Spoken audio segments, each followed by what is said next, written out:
Hello, hello. It was a dark and stormy night. It's raining here.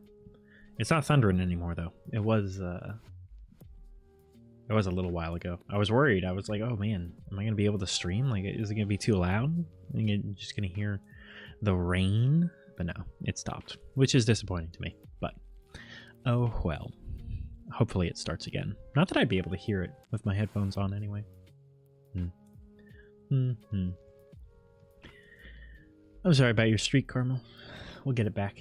No worries, no worries. We will get there. How are you? How you doing this week? I feel like it's been forever since I talked to you last. Everyone. It's weird not doing a stream on Wednesday. Stupid work getting in the way. No fun.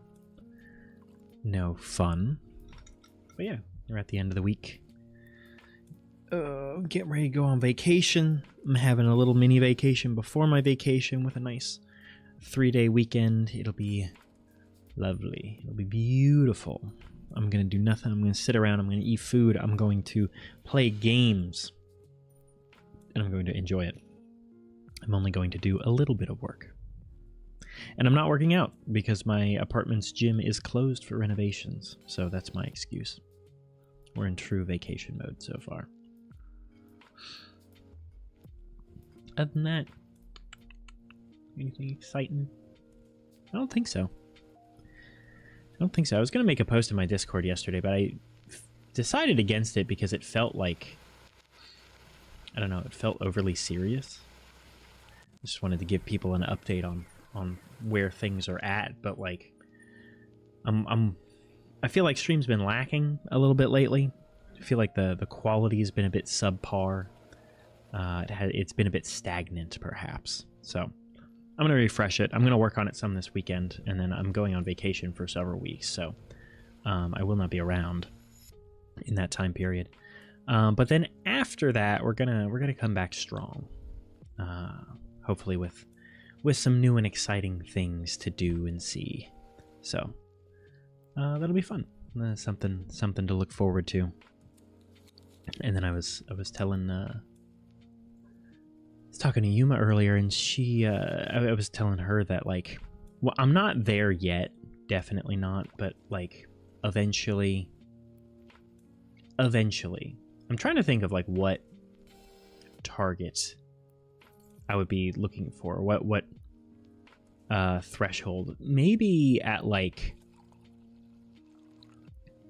250 followers or something. I know that's a long ways away, but like 250 followers, definitely probably by 500 we're looking at like potentially commissioning a model. I think I know what I want to do for my whole thing. So I'm actually very excited about it. Now that I've come to a decision, now that I'm confident in it and comfortable with it, I'm very excited to keep with all of that. So yeah. Things are moving and grooving. I'm happy with it. I'm in a good spot. I just need to be a little bit more creatively productive with things, which I feel has really been just where I've been lacking lately. But I don't know. I'm trying to balance a lot of different things. And stream's one of many. Anyway, enough about me blabbering on. We're playing Little Nightmares. I felt that it fit the Friday horror theme appropriately. It's not too difficult, it's not too involved, and it's not too scary. I also have not played... I don't remember if I completed the DLC of this one, but I have not played 2 at all, and I have not played 3 at all. So I figured it's a nice little series to work our way through. That fits the theme, is not too deep or involved, hard to jump in and out of. So it'll be fun. And then we'll play more,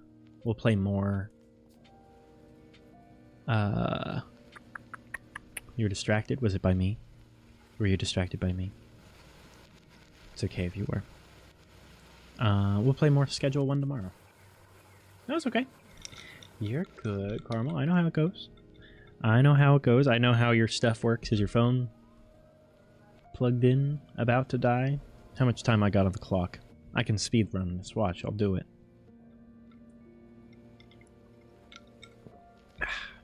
Alright. Wow, nightmares. Wow, nightmares.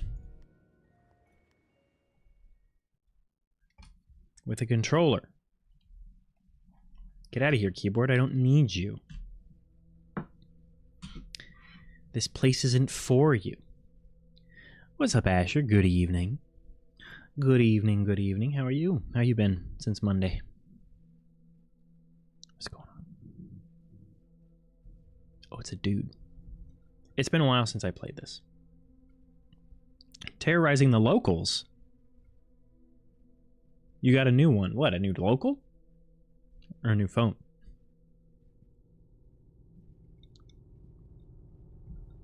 Yuma, welcome, welcome. Thank you for the 3 months. Thank you so much. I'm too socially anxious to brag about my subscription streak in your chat. That means my 3 months should be coming up though. That's exciting. You're good? I'm glad. I am good. I have no complaints right now. Do it? No. No. I will not draw attention to myself like that. Wait. What's over here? How do we crouch? Yeah, it's left stick. Because there's like something over here, right? I swear there's like a gnome hole. You gotta pay the troll toll to get into the gnome hole. Well, I mean, it means everyone's gonna know that I'm there. And I am lurk king in streams. How do I remember how to do this? I want to try and find all the gnomes and all the like breakables and stuff, but I feel like that requires me to have a better recognition of how this works. How do I grab stuff? Okay, I can push things like that. I could swear that there was something to the left here. Yeah, I'm just a lurker. I'm just a girl who likes to lurk, okay? Come back, friends. Come back.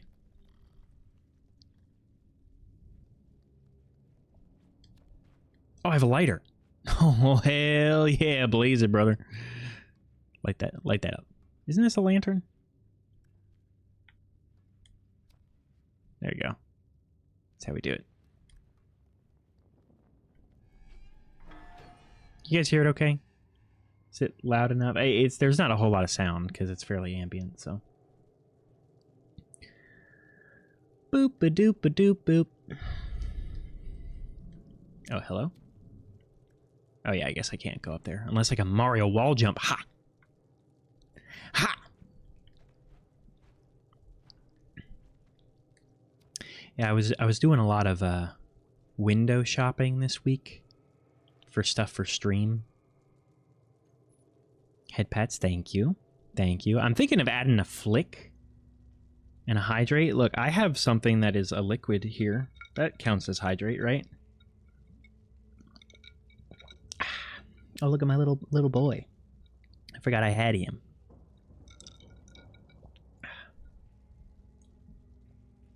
You know what I wasn't? What do you mean you know what I wasn't doing? I was hard at work. Are you talking about hydrating? Because that's true. That's a time loss. No, I as a life speedrunner, I don't have time for hydration. This is a any percent strategy. I love how big everything is in this.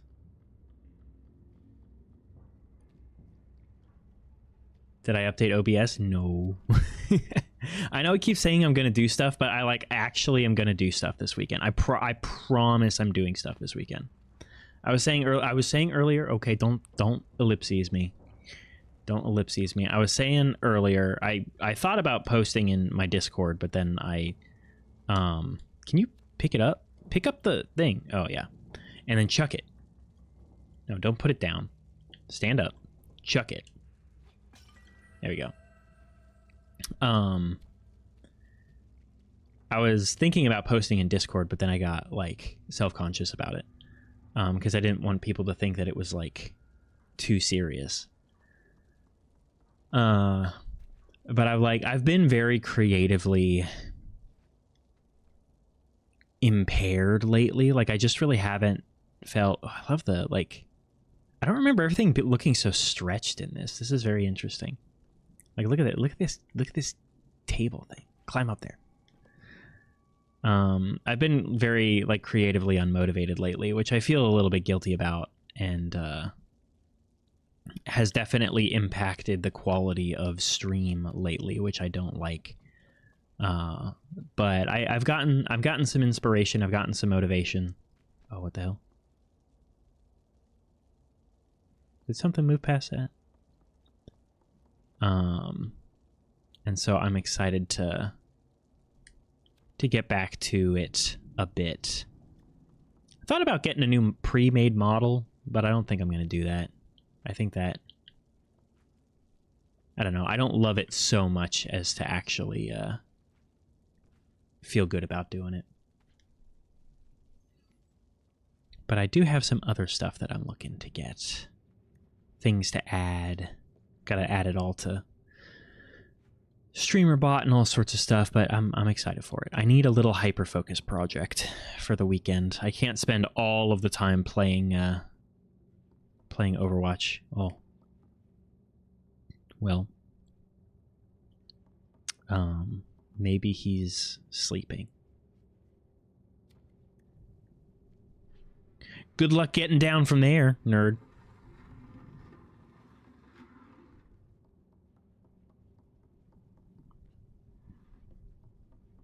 I feel like I'm like 3 OBS updates behind. Yeah, I do have body. You want to see it?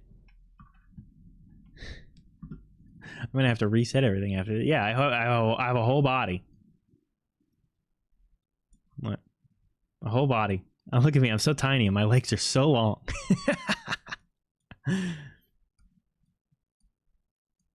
Yeah, there's a bunch of stuff on here.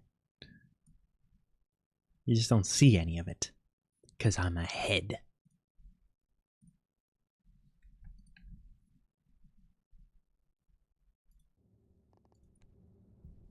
But yeah, got a whole body.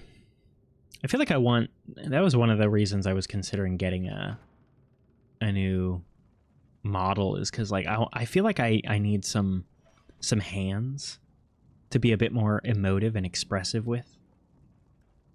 So I can point and do some stuff like that. Admittedly, there's probably a lot of stuff that I'm not taking advantage of right now. Clothes.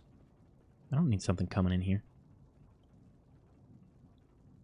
Then I'll post them like your crony speaking for you. I need a town crier for my own Discord. Only if you do it in like an old-fashioned like hear ye speak. Uh-oh. Oh no. Are we pushing this over?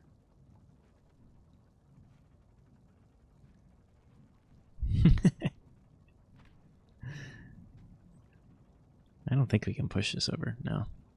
Can I open this? Aha!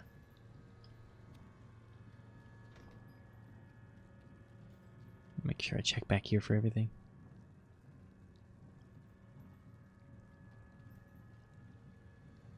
Hold on. Close. Hold on. I'm not ready for you to be open yet. I need to see if there's something in this box.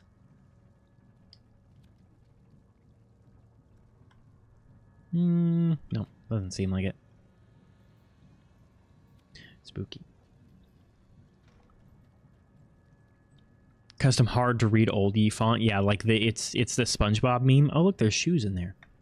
It's a good way to disinfect your stuff. Just put it in the freezer. Spritz it with a little vodka, stick it in the freezer. That's how you're supposed to take care of your jeans. All right? You're not supposed to wash your denim. I heard this from like Ralph Lauren himself or something. Oh, I think that's death down there.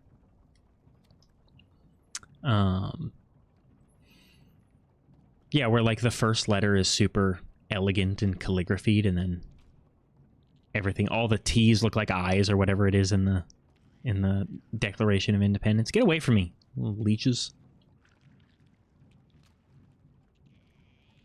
I don't like things that are supposed to be in the ocean.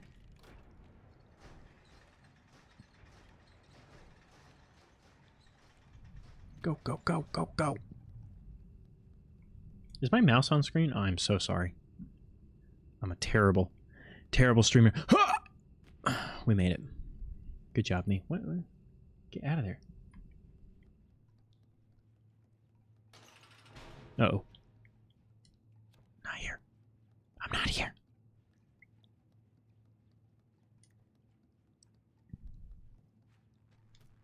But yeah, I got some stuff cooking. I gave a lot of thought to TTS pets this week. But I don't know if I want to give you guys that kind of power. Of course I do. I trust you. I'm just kidding. But I had to come up with my branding. I had to come up with my theme. Like, what is me? It's very existential week when you think about it. Oh, God! I didn't do it. I wanted to see if there was anything over there. Oh, shit. Is there anything this way? I'm being reckless. Nope. Nope! I got scared by my own shadow. I thought it was a worm. Don't eat me. I don't have enough blood.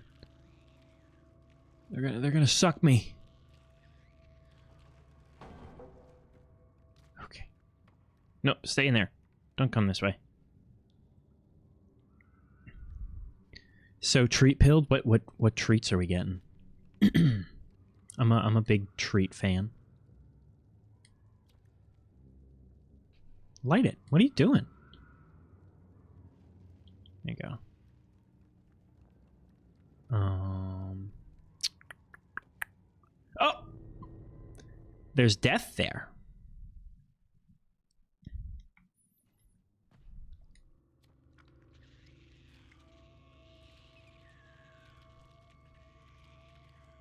What do you think is the closest thing to human dog treats?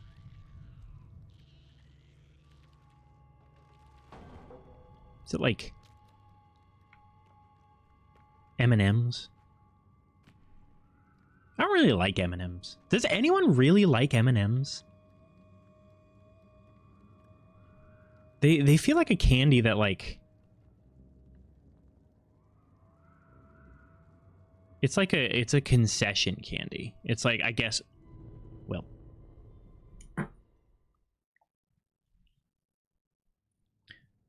unless yourself get a new phone until you did everything you were putting off. That is a good strategy, honestly.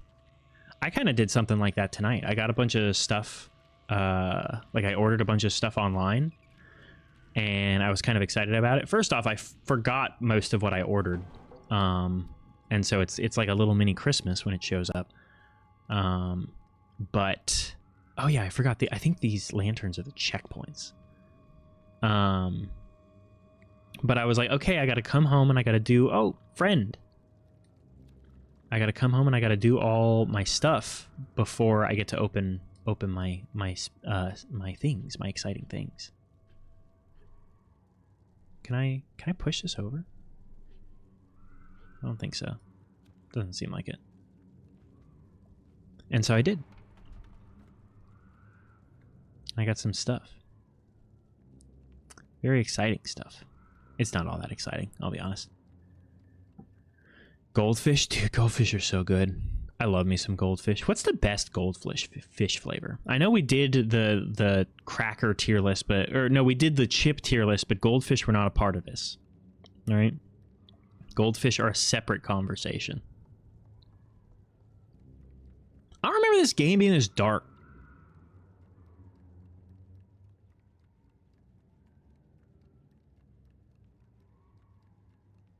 Guess we're like down below right now, but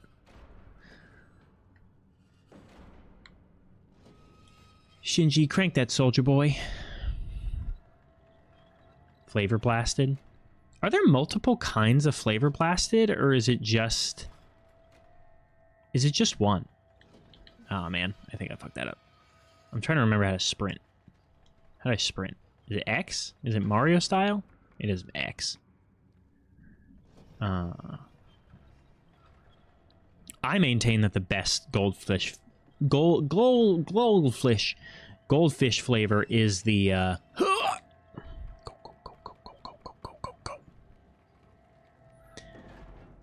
is the flavor blasted, like the extreme cheddar, whatever it's called. Hello, friend.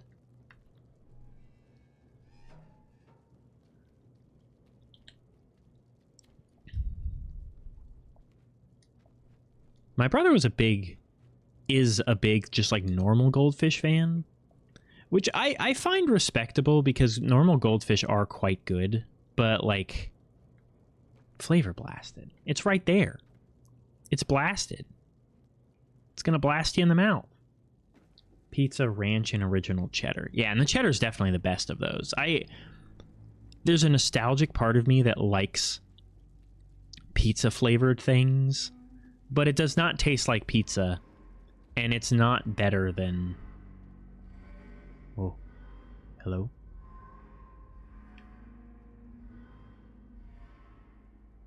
Oh, I missed it.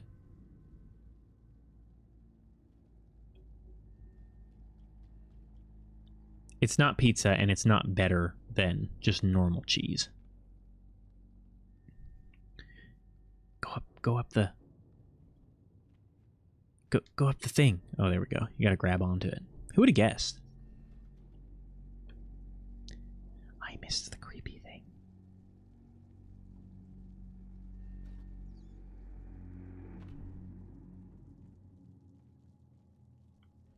Hello. I'll do it. Don't tempt me. That is partially a reference to a Whitest Kids You Know sketch. Which, if you know, you know. Look at all this toilet paper. This is like... These guys would have made a killing in 2021. 2020? 2020. No, come back! Light it on fire.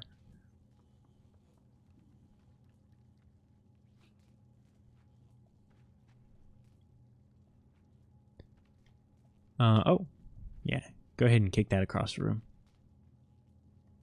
What am I... Oh, I gotta do that. Go! No, not that. Not that strategy. You dancing? Is it a dance party up in here? Do you dance? Do you guys dance? I'm not a dancer. I'm not a dancer, tiny or otherwise.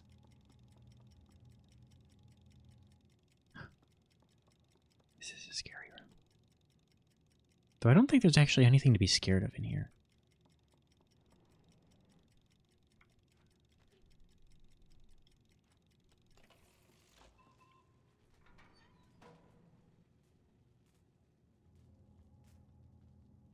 That'll let me get back in there, but it doesn't actually help me in any way. If I needed to get back in there for some reason? What's that beep beep? Beep beep. Oh, Godzilla! Whoa! Oh, Godzilla! Oh my god, I love Whitest Kids You Know. That and like, oh, look. It was nice of them to put an ashtray out for the kids. That and Tim and Eric are like the core to my sense of humor. My sense of humor at this point is kind of antiquated because I feel like not a lot of people really appreciate the sort of absurdist humor of the early 2000s, but my god, do I love it. I will say the closest thing that that any of that or that comes close to any of that kind of humor is Smiling Friends, and Smiling Friends is very good. It's like my choice of, wait, I have to make this whole run? Oh, damn. I got a whole ass. I really like Smiling Friends. Can I open these? Again. Is there anything up here worth having? Do I like Monty Python? Here's the weird thing about Monty Python, and I haven't watched Life of Brian. Okay, apparently this one doesn't open. Maybe I can't go up there, which would make sense. I don't think there's any reason to go up there. I've never watched Life of Brian or any of the like non-Holy Grail Monty Python sketches, so I can't really speak to it that well, but I didn't see Monty Python and the Holy Grail until like, gosh, until I was well into adulthood. Let's say that. And so like by that point I had literally heard every single joke in that film referenced in other media or just in normal life. Like other people making references to it. And so like it wasn't funny, but it's not its fault it wasn't funny. It's the Seinfeld problem, you know? It was, I guess, my fault for like being exposed to it. I just like punched the door. Why does that one have a lock? The others don't. I guess they all do. This is where they stored the children, I suppose. Look, they have little like little portholes, little peepholes. I'm not going to sit here and argue like Monty Python isn't funny, though, because it is. It was just like too funny, and then everyone made the... Oh! Well, that worked out well. It's everyone else's fault for not knowing original material. That's fair. I mean, like, when you just copy jokes. But there's something to be said for media that's so groundbreakingly humorous or insightful that like everyone else decides to copy it, you know? That's the kind of stuff that I really look for, because I feel like I've had a lot of... Oh wait, I gotta go.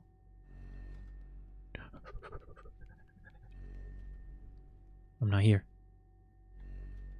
Also, we're just casually revealing that this thing like turns children to ash. Not even concerned about it. I will rescue you, friend. I will rescue you. How do we get up there, though?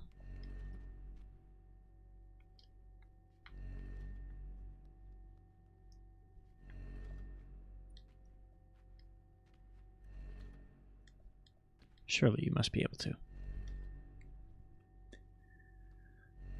Plagiarism is the sincerest form of flattery. I'm pretty sure that's how that expression goes. Also, there's not like actually unique media, which is something that I had to learn and I had to get over. No, come back. What are you doing? Hello, buddy. Would you like a hug? My sweet baby boy. Those your parents?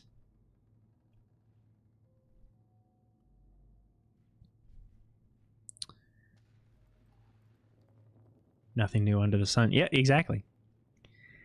Exactly. That was like a big thing for me to come to accept, and I'm still not 100% on board with it, but I think I'm like way better about it now than I used to be. I used to constantly like sabotage my own creativity, worrying that it was derivative. And admittedly, I think I'm more creative now than I used to be. Come on, child. You have some upper body strength to make use of. I think I'm more creative now than I used to be, so I'm a little less worried about that, but I mean, still for a long time I agonized. I'm like, oh man, is anyone who reads this going to like just see, oh, this is clearly inspired by this, and this. And it's that cake meme where it's like the way that creators think, and they're like, oh man, this cake is way worse than this other cake. And then it's like in actuality, people are like, oh man, 2 cakes. You know, that's like very, very true. It takes a piece of media. Oh.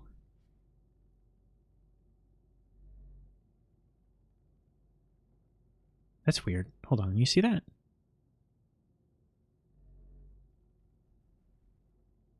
Is that just the way the camera works? Hold on. Hold on. Hold on. So if I like go like this. Okay, yeah, it's kind of how it works. I thought it was shaking specifically as I like looked at the eye, which would be kind of creepy.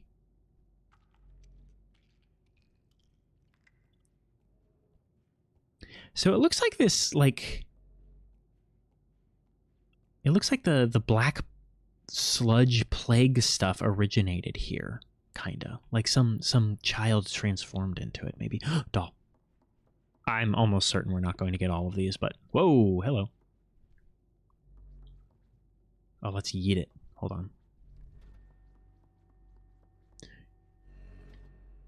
Yeet!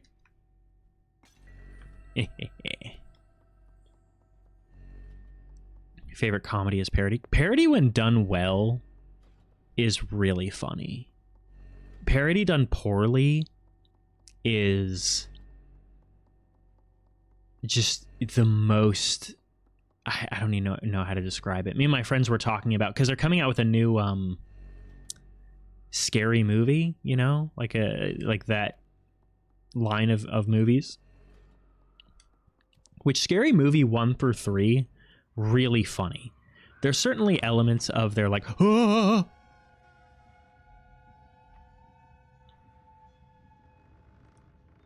I really, really hate the the design of these enemies in the best way possible. Huh. No, get under the bed.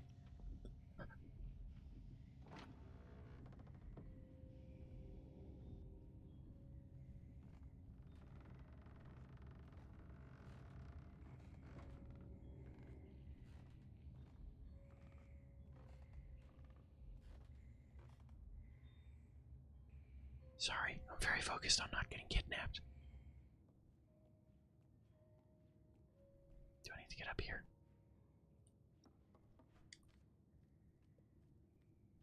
Okay. Whew, okay. What was I saying? Saying something about something? Oh, like the first 3 Scary Movies are quite funny, even if some of the humor is pretty basic and just kind of like weed and stoner humor, but they're still funny. But then like they get bad after that, and a lot of the derivative movies were also bad. The thing about parody is it has the opportunity to be really insightful about genre tropes in a way that normal movies don't necessarily get the opportunity to be, which I think gives they're like, it positions them very uniquely to be a fun contribution. Oh, we're hungry. I must feed.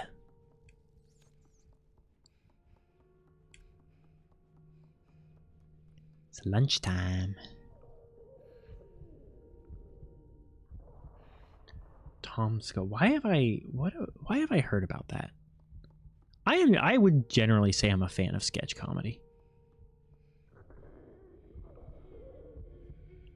Food. Share food.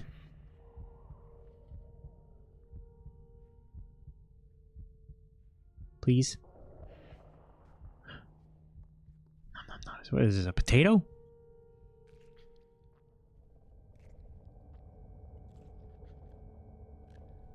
As big as your body. You should be fine. For like ever. Potato's got lots of nutrients in it. It's very, very dense. Yeah, I would say I'm a fan of sketch comedy. Though it feels weird to say that because the sketch comedy I like doesn't actually have anything. Like, the more ridiculous the sketch comedy, the funnier it is to me. Which is why I like Tim and Eric. And I like a good portion of, like, old Key and Peele. I will still quote lots of Key and Peele sketches on a regular basis. As I think many people do. But I like some of the obscure ones. Like, Continental Breakfast is one of my favorites of theirs. Can I push this?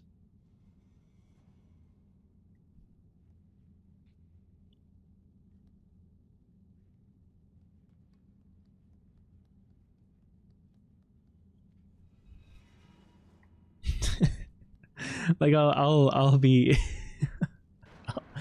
I'll be eating. I'll be like, yeah, I'll eat, pull yogurt out of the fridge, and I'll be like, yes, yogurt, go-gurt, but to stay. There's others. Oh, God, I love it. I love it. Tomska is pretty absurdist. I'll look into it then. Did I need to go over there for some reason? I don't think I can. Right? Because that's all Zippy's at. Yeah, that's all Zippy's at. Like Go-Gurt, but to stay. Ah, yes, Greece. Where the yogurt flows like water.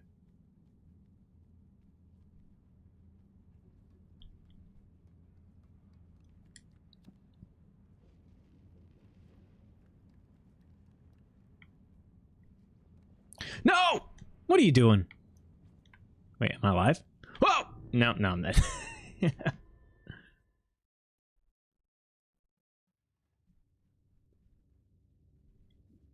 ASDF movie? I'm familiar with ASDF movie. I'll have to look into them. That is my era of... was I supposed to push this down for some reason? I don't know, but I'm doing it. Oh, damn. That's a long way down.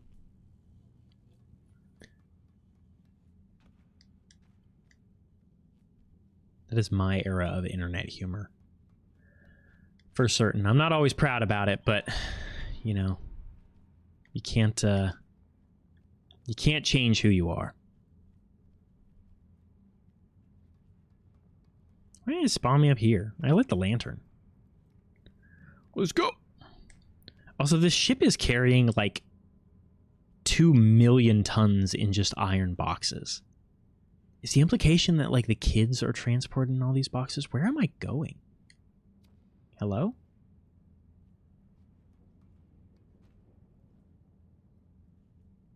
Oh, up. Duh.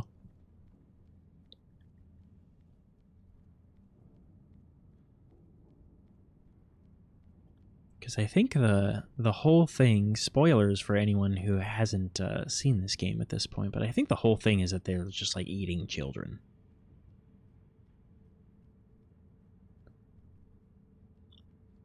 Which is simple but effective horror, if we're being honest. Pull the lever, crunk.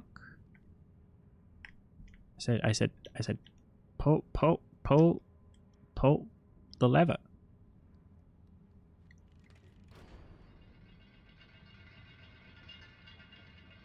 Okay. Literally was the wrong lever. Not even memeing. Okay. So you gotta wait. Then we're gonna go. Oh, we made it.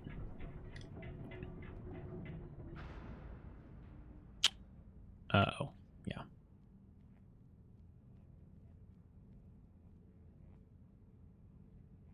Kevin can fuck himself. I feel like I've heard about that before because it was made as like a reference to all of the sitcoms named after people, right? I feel like I've seen or heard that.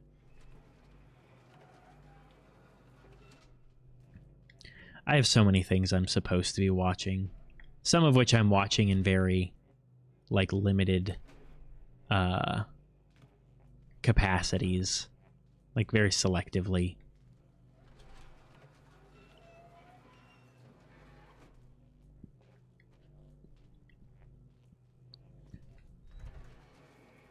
Named after Kevin Can Wait.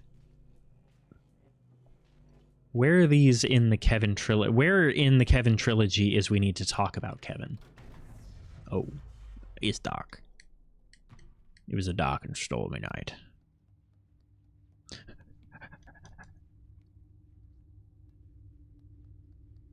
Oh, hell yeah, this is how elevators work.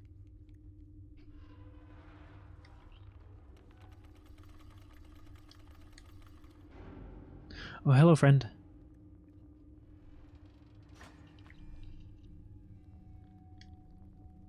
Be free, my child. Be free.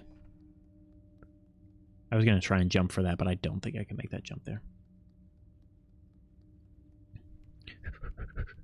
I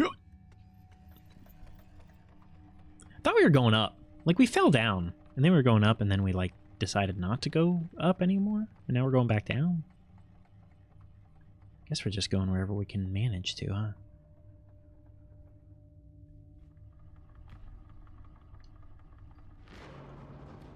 There. Wait, isn't this where we were? Oh, except we shut the power off, right? So now we can. Ah! Oh, they don't like. Hey, stop that! Stop that! I got sucked. What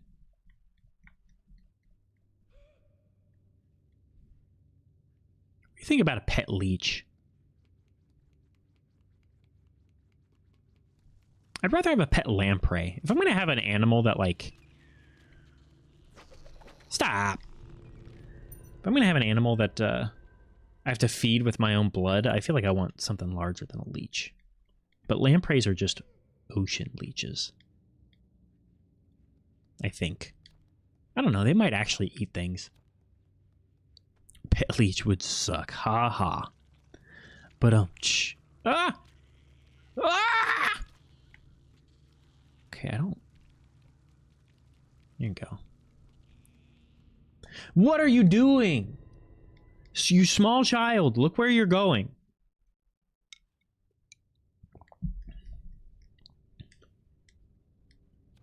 No wonder they want to eat you. Useless piece of garbage. I'm just getting mad at a child right now.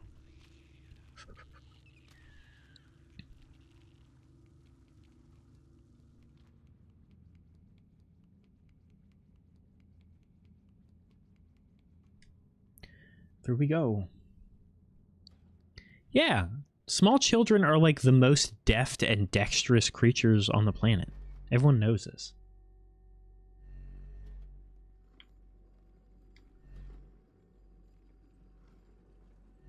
Am I telling them where to go? They're their own person. They can make their own decisions. They're an adult.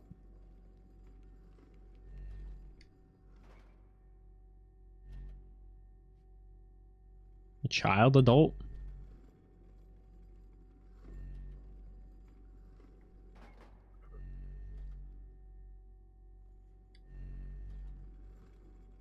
Don't mind me. Okay. I almost fell behind. Oh, God.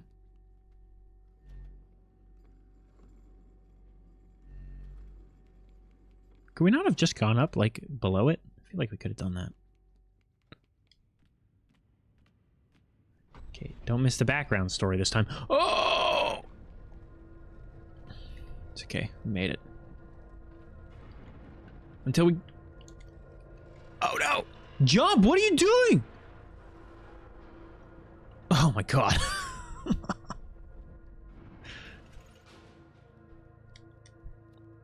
Child is a problem. If we die, it's their fault. Hello, friends. We did it. First chapter or something, probably. I don't know. I love eyes as an aesthetic. I just find them so interesting. I don't know if I've said this before, but I'm eventually going to get a tattoo sleeve that's basically just eyes. It's going to be a bunch of like horror styled eyes all up my right arm in a sleeve with some like blackout work in between. But I gotta get ripped before I do that. I gotta get to my ideal size. I don't think I'm ever gonna be ripped. Okay, I'm realistic. I also don't want to be ripped. I don't want to be like aggressively muscular, because I don't really think that's attractive. I don't think a lot of other people find that attractive. That's like only attractive to gym bros. Pan's Labyrinth eyes on your palms. Hand tattoos age poorly is part of the problem. Oh, hello? Just because of their exposure and like the skin on the hands. Also, I can't really like have... I would be open to hand tattoos and neck tattoos for that matter. I think neck tattoos are actually like quite hot as long as they're not trashy. They have to be done like well.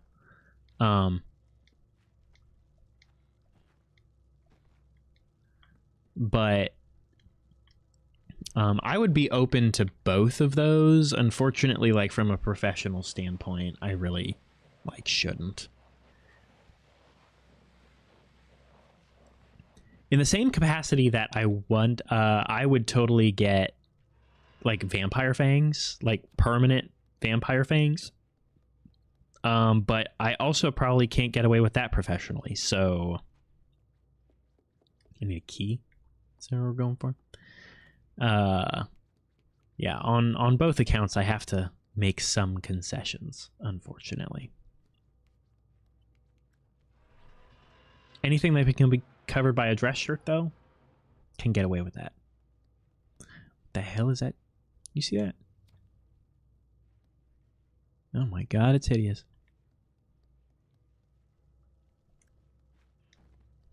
Huh. Not quite.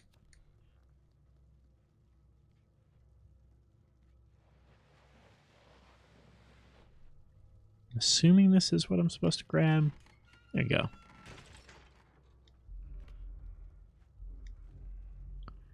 Why is it making noise?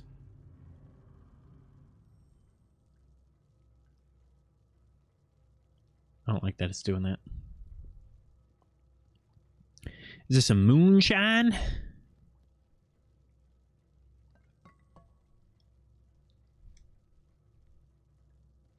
And small moonshine?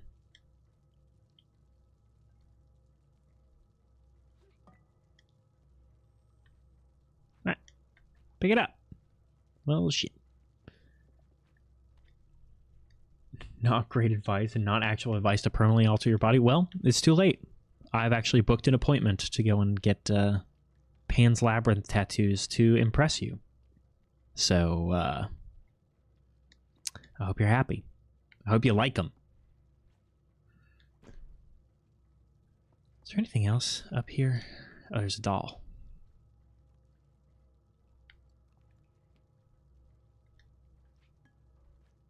No. There you go. Ta-da! All right. Come down here. Why are they all bandaged up? Oh, I got some new skincare product today. My regimen continues to grow. Soon it will take me a half hour. Get the key. What are you doing? Oh, no. Oh, no.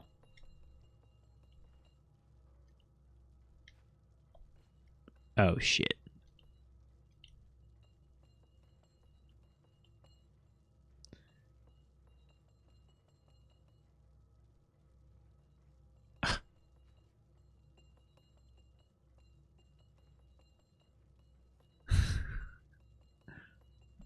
Those are skin folds? Really? What's on his face then? Is that like a blindfold? Oh, I think the key is happy to see me.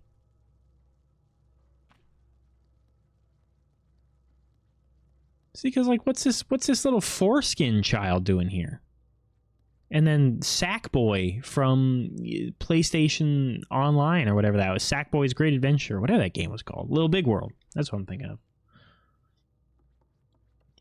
Not to be confused with Sackboy from Sackboy and Lava Girl. Leave that here, I'm pretty sure. I don't think I need that. Ah! It's closing. Those monkeys are never good. Similar to clowns, no monkey like that has ever been used. Oh, but we have to chuck it. Has ever been good. Ever since they were created. No. No. Shut up.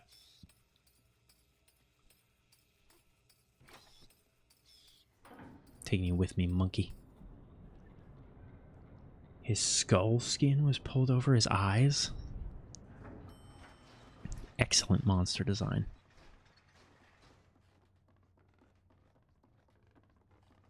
I think we have to hide in this box. Chuck! Going in here. Don't mind me. I'm just a small child.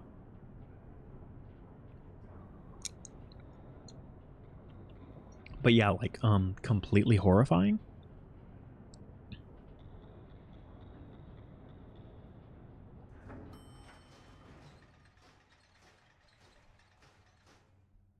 Hello.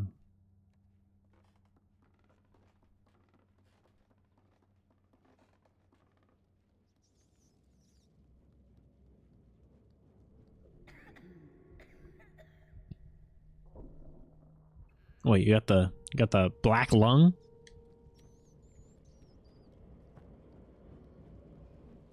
There's plenty of air circulating down here. We're hungry again. That potato didn't hold up long.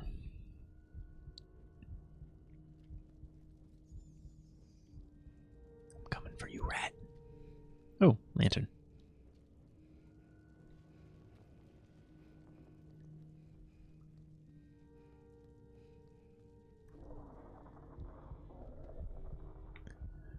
The beast inside me must feed.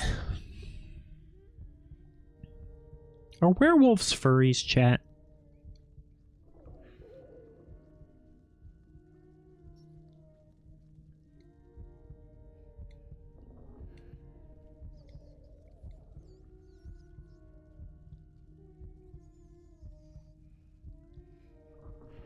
I feel like this is a bad move. I feel like this is how I get eaten.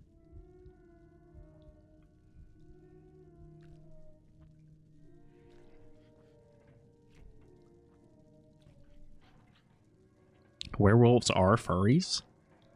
Oh!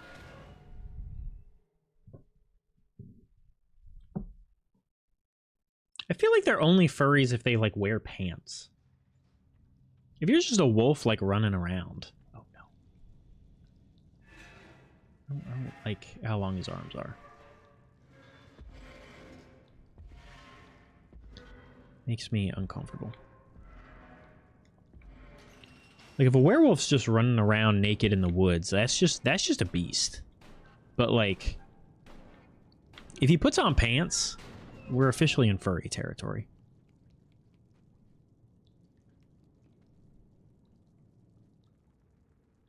Is this the way I'm supposed to be going? Is it a lantern, or...?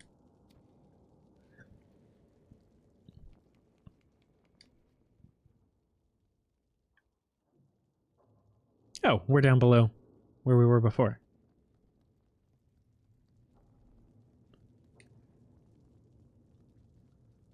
Seen how much clothes Fursonas wear? Most of them have, like, pants or, like, a shirt. Some of them Winnie the Pooh it, you know? Oh, I thought I could put that on my back. That was weird.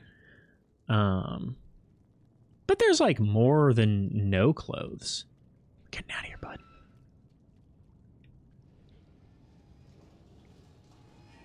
Is this a dead child? What is in this?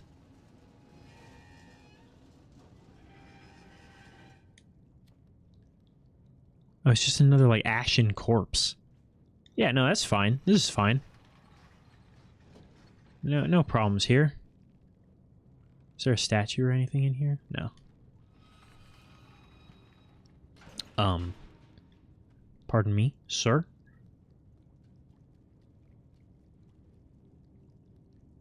Are you alive? You are alive.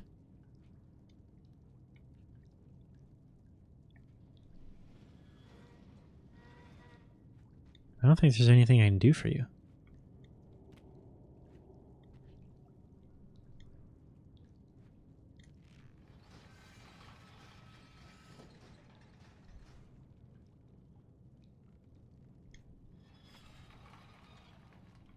No, not quite.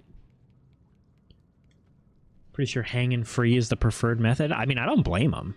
Like, if I didn't have to wear pants, I wouldn't. Winnie the Pooh is like the ideal clothing strategy.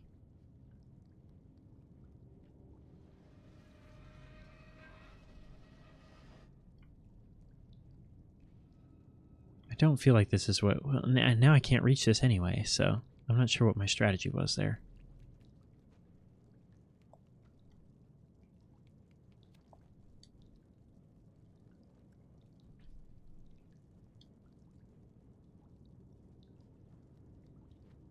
Climb. See what's going on up here? Oh, hello. Maybe? Yes, no? Really? I guess that's not where I'm supposed to be going. The fursuit is the clothes? Not if they're the fox. Wait, so are they naked underneath the fursuit? Chat, are they naked underneath the fursuit? I guess it would be pretty hot. Oh, this explains so much.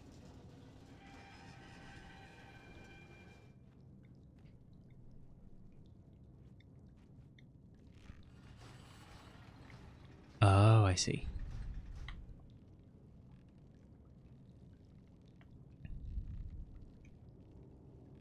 Sometimes. I mean, no one would ever know, right?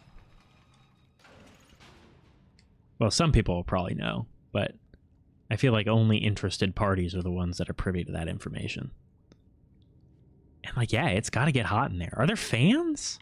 I have so many questions for furries. I really need some like furries in my community. For scientific purposes, I'm not a furry.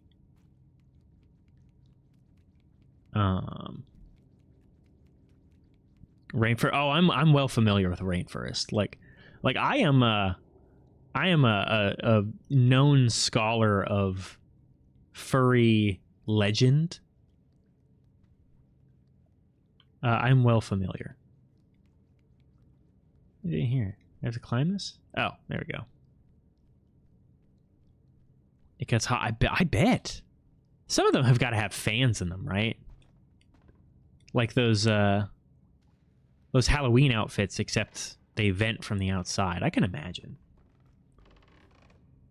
Look, just because I like to play a foxboy on the internet, and I own ears and a tail, ironically. Okay, they're ironic, and for photo shoots, they're not serious. I want to go to Anthrocon as a scientific exercise. This is all purely ironic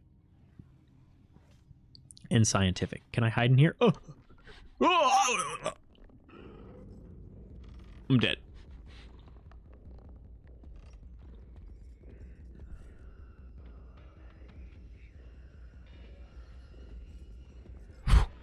I'm alive. I don't know how I got away with that. I just faced the corner. I'm like, you can't see him. He can't see you.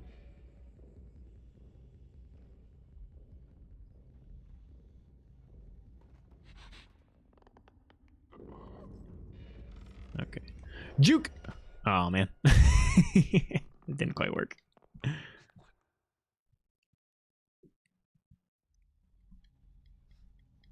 Where are we at? Oh, this is the same room. Okay.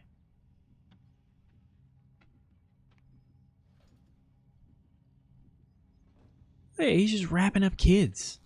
I didn't remember this being so, like, visibly gruesome. This is crazy.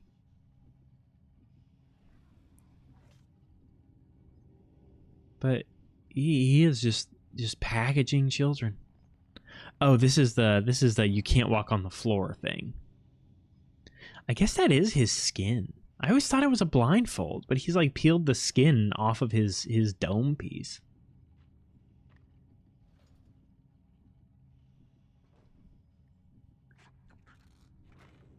Look, just because I'm a fox boy on the internet and I have ears and a tail and I want a fox tattoo and I identify with fox as an animal and I want to go to FurryCon, and sometimes I can appreciate some furry related art, does not make me a furry, right? I'm not a furry. Get up there. Oh yeah, he can't see. He can only hear and like smell, I guess.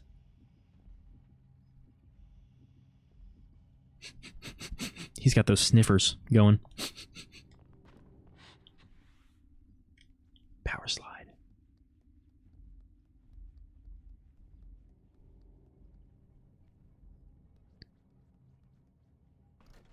Now he busts in here in a second, so I need to be like prepared for whatever it is I'm trying to do.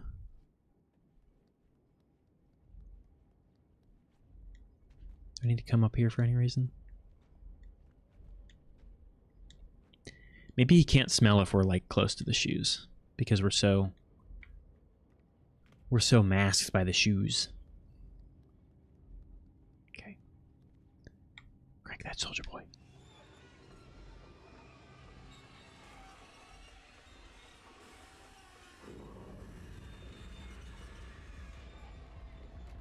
Ah! I was gonna taunt him, but he scared me.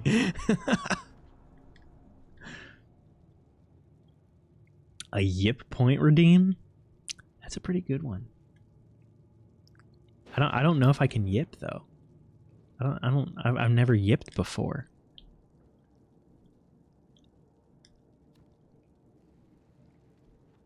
How does one yip? Is that like ooh-ooing? Ooh well? Or oh-oh? Oh-oh, what's this? Notice his bulge.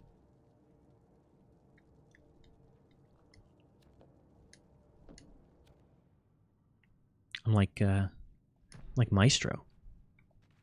I'll go live just to OO. I'll do an NPC stream and it's just fucking furry brain rot. Again, not helping my case here. We're swimming in a mountain of shoes.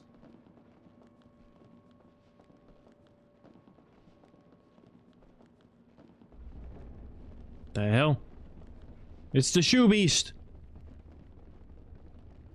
He's a pervert. Oh no!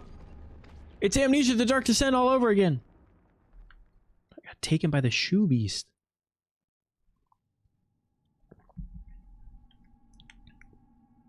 How does one yip? Yip, yip, yip, yip, yip. Is that yipping? Bark high-pitched and short. I feel like it's just barking. I'll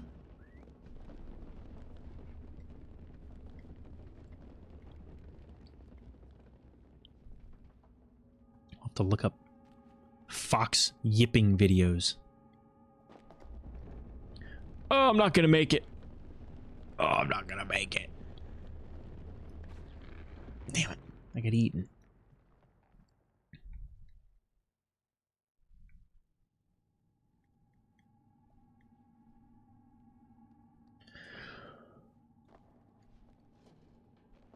Go.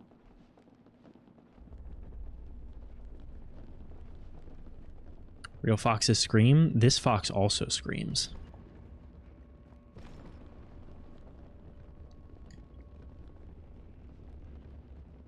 am I supposed to make that?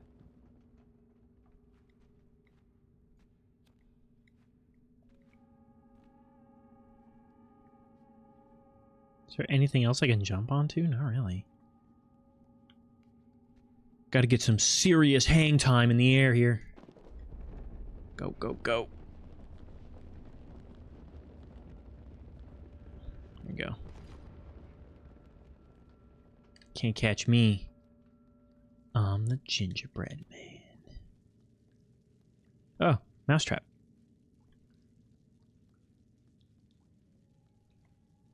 Can I pick it up?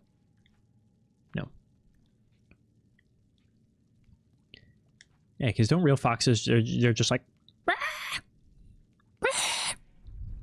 It's like what they sound like. Uh-oh.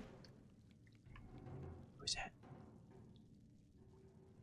What's that noise?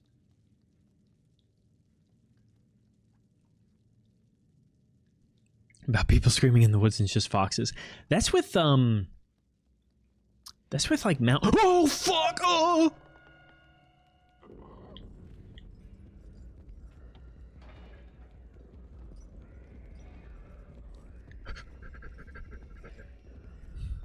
He's so slow.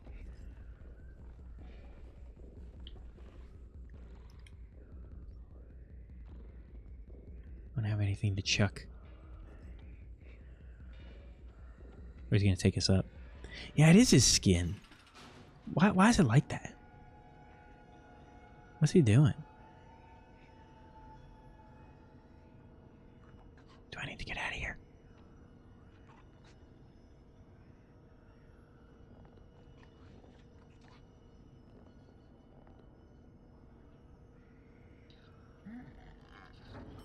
No, little friend, run.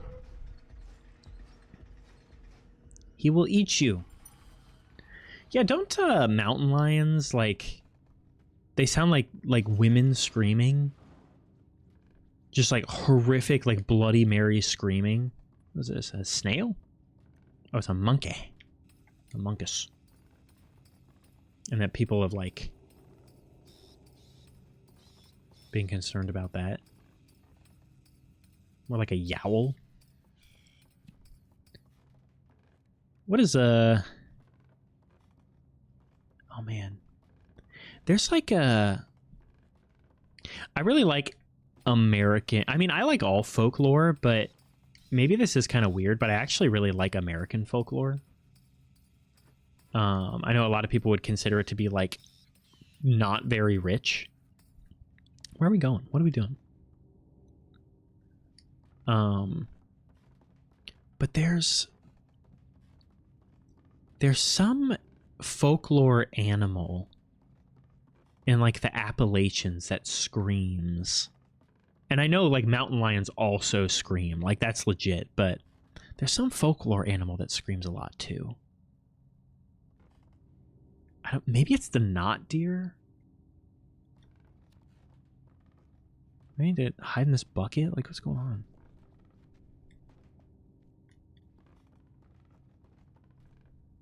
Push it?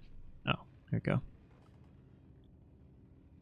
Oh, that's right, because there's like a board here, right?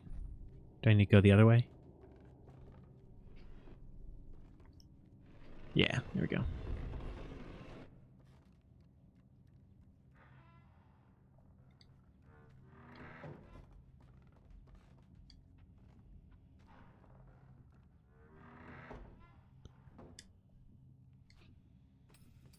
That's not what it wants me to do. It just wants me to fall down below, I think, with the board. Talking about the cat? Maybe? Oh, you saying when I say like cougars, mountain lions?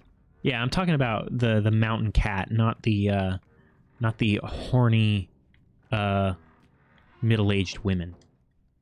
Also, 5 shiz welcome. Glad to have you here.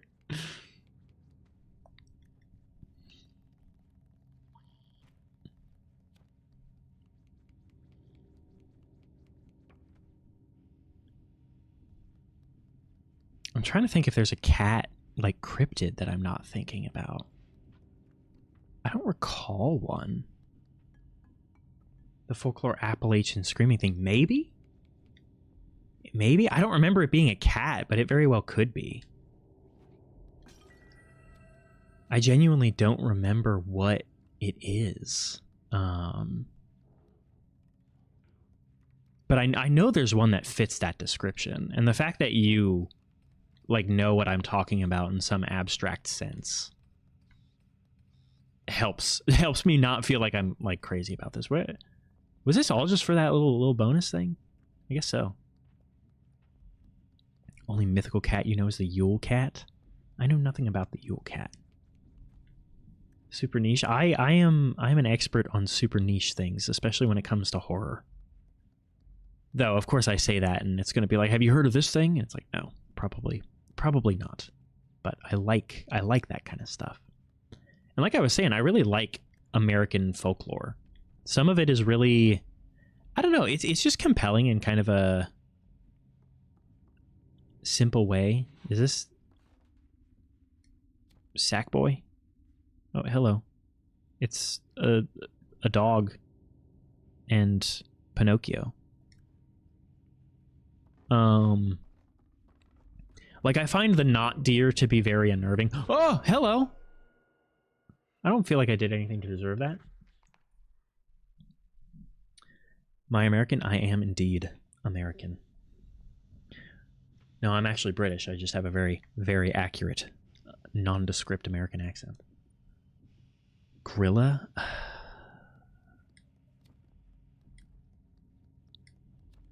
It sounds familiar. I can't place it, though. Oh, who Grilla is? Still sounds familiar. I don't recall specifically, though.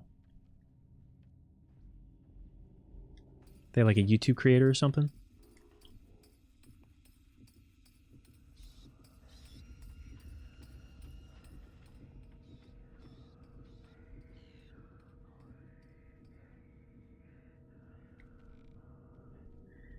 Climb, climb, climb.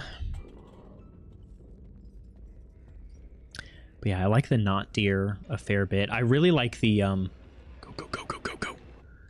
I really like the hide behind. Just conceptually. Part of that might be because it shares itself with like it shares a concept with one of the original SCP creatures. It's just a very novel idea. Like something that always hides. Oh, hello. How did you get over here so fast? Are there multiples of you? What is this? Sarumba? Oh, it's a clock. They're hanged. Their necks are broken.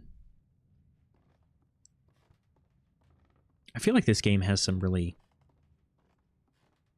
intense, like, deep lore when you actually get into it. I am a big horror fan. I'm a huge horror fan. I'm trying to be a better horror fan in, like, familiarizing myself with a wider range of horror, but you can't find me. Well, that was cheating. Like, because for a while I was kind of like, as I think a lot of people do when they're younger, they kind of sit there and they're like, I want to be an expert on everything that I know anything about. I want to know everything, like, as much about it as possible. And so I was like, I want to be really well versed in 80s action movies and, like, classic Hollywood cinema. Can I not get up there? I guess that's just not an option. Okay, well, that would have been nice to know. Wow. Oh shit. Hold on. Well, you couldn't have put your back into it just, like, a little bit more? No, what are you doing? Pick it up!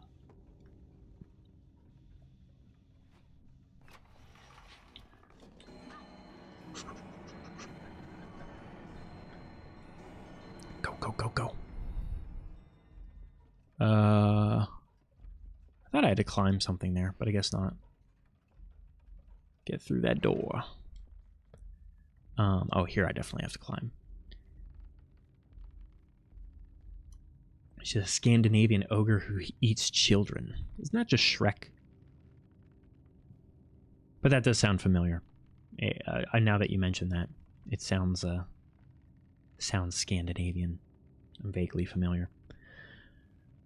But yeah, I used to want to be like, oh, I want to be an expert in 80s action and classic Hollywood cinema and foreign film, and I want to watch all the Academy Award winners every year. And then at some point I was like, dude, I don't have time for that shit, and I don't feel strongly motivated to engage with a lot of that stuff. I like me a good art film every once in a while, a good a good foreign film. I like to try and watch at least the Best Picture nominees, but that's just not who I am when it comes to movies. But I did decide that I want to be like one of the people. Why am I up here? I don't think there's any reason for me to be up here currently. Unless... Nope. Ow! It's okay, kids bounce. I did decide that I wanted to be more well-versed in horror. And so I've admittedly fallen off of it lately. I haven't done the best job. And I do want to be better about it. Oh, I thought that stack of books was falling. But I'm trying to be better, like with the classics and knowing the classics and being familiar with the slashers and the teen screams and the gore films and all that kind of stuff. Like I want to be very well versed in horror of all kinds because I really like it, and I'm very intrigued and fascinated by just being frightened, exploring the depths of the human brain, the human psyche. It's all very fascinating to me.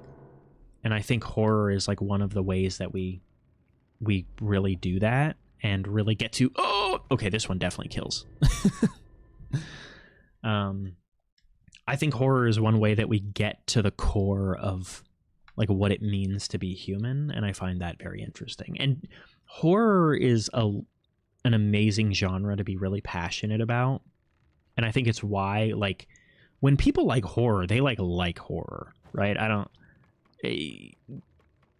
Horror people are an entire genre to ourselves, and there's a lot of overlap with other subcultures and stuff like that, but there's so much to explore because the reasons that like cosmic horror are scary, oh hello sir, is like very different from the reasons that body horror is scary, and it's very different from the reason that like home invasion films are scary, which is different from the reason that alien films are scary, and it tells us like different things about ourselves and about the way that the mind works, and I just find that very interesting.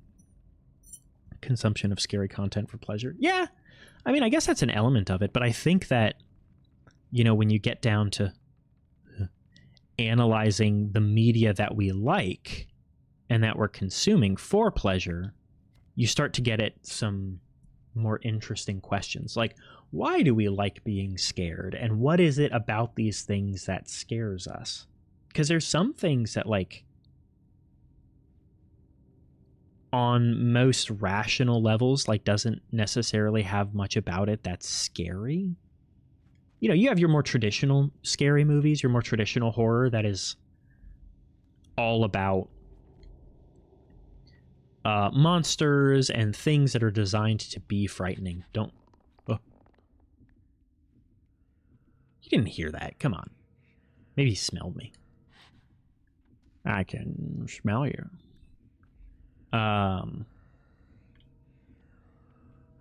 But when you really start digging into why these things are scary, you start to uncover some more interesting questions.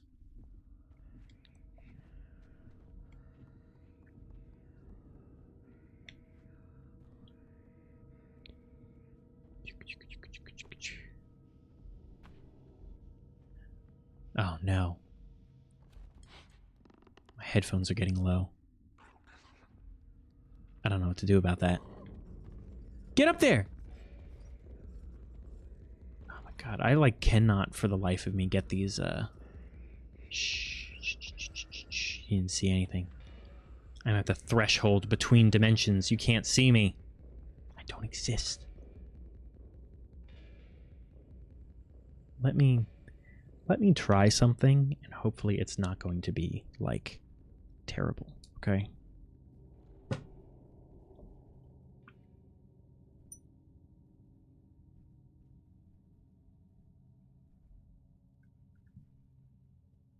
I'm going to try and use my speakers. I don't think you guys will be able to hear it.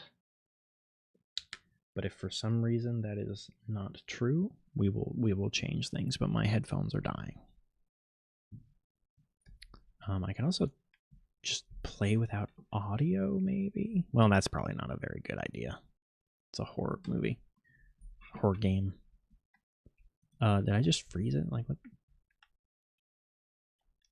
Oh my god. Now! Hold on. Oh man, did it really freeze? No, it just lagged a little bit.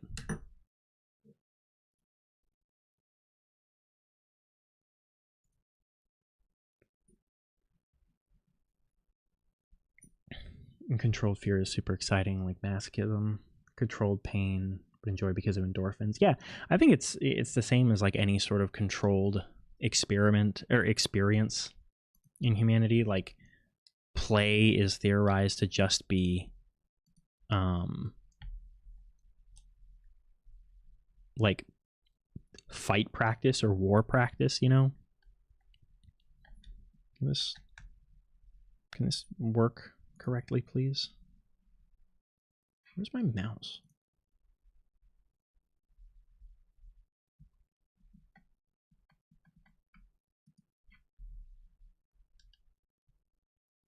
Uh-oh. Uh-oh. I screwed up. I may have.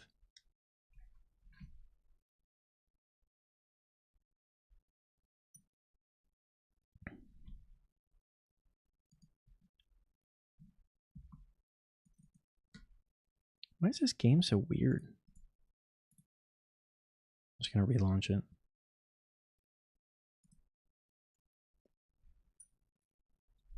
People read people's unfortunate situations so they feel better about themselves. And after watching a scary movie, you're like, yeah, I'm safe. Yeah, I think there's an element of that too. Like, but that's exactly what you were saying earlier when it comes to, like, you know, if you okay, what the hell is going on here? Dude, why is Little Nightmares like actually seizing control of my computer right now? Don't do that. Don't do that, game. Okay.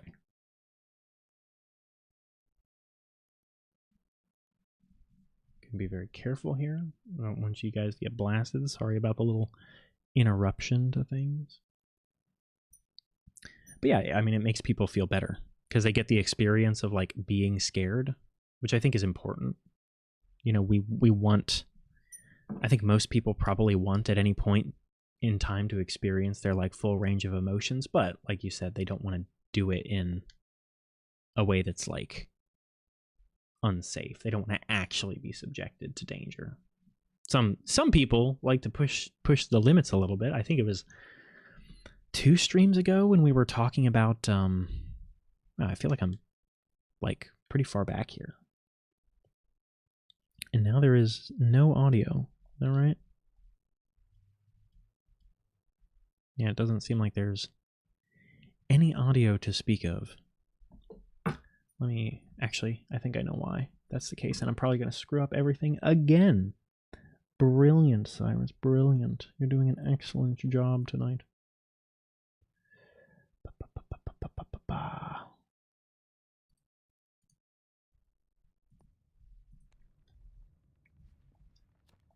Okay, that should be audio for you guys.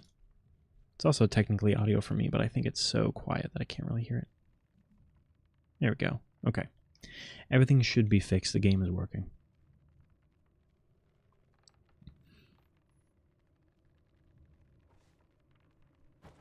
I don't actually remember how far back this is. I feel like this is like a good ways back. Oh, shit.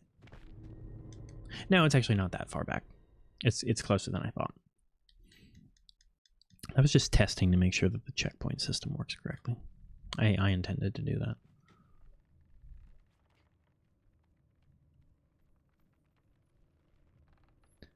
Yep, big horror fan though. I've been trying to, well, I say trying to, and generally successfully been making these Fridays spooky game streams because I like horror games and I like horror enough, like too much not to make it a part of what I do. I think that's important. And horror game people are some of my people. So I want to make sure that a part of my don't do that. I want to make sure that a part of my community is made up of those individuals.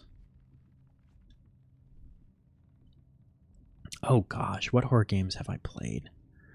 It's been a while since I played through anything. Well,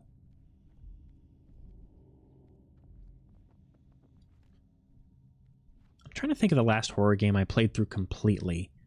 I failed to complete or successfully play God, just go.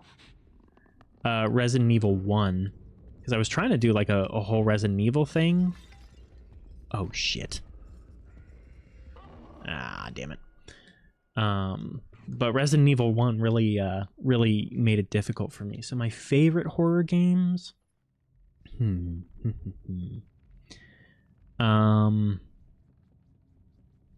Resident Evil is good. I've played some of the Resident Evil games. I have not. I will say I've played not that many games in the series. That's Unk. It feels Unk, like 100%. It was like proper old jank in many respects, and I like it because I like jank and I like old games and I like old game jank, but like it was old game jank in the sense that it was actually like kind of frustrating at points. And that was the big dilemma that I ran into, is I was just failing this task over and over because I was wrestling with the camera and the controls, and it was just like a bit too much for me. Press the button.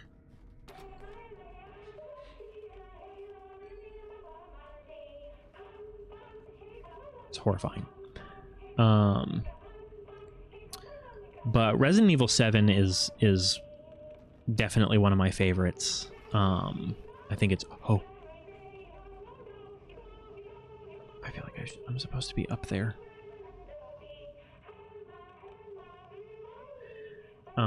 Resident Evil 7 is one of my favorites. I really love some of these are kind of deep cuts and they're a little bit jank, but I really love Cry of Fear. I think that's a great one.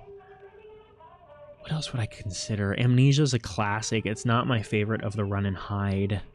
Well, are you gonna like turn it off, or like what are you gonna do? You just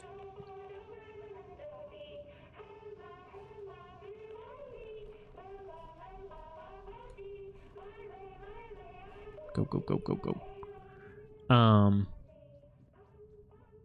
I think I just have to run. It's not my favorite of the run and hides, but it's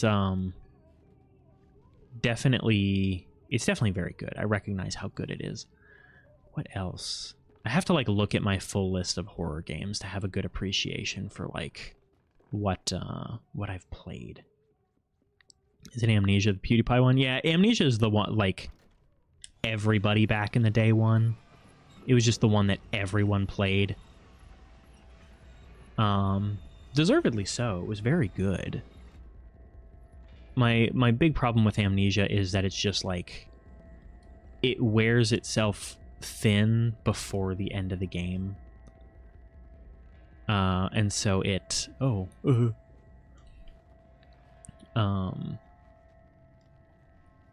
it's just a little bit too long because you're kind of done with the whole gimmick before the game finishes.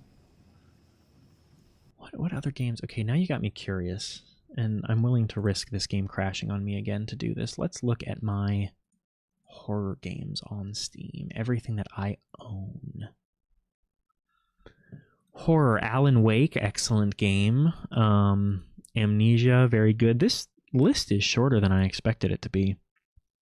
Condemned, Criminal Origins, that's a fantastic game. A little on the jank side, for being honest, but I would say that's definitely on the more evergreen side of jank than it is like real bad.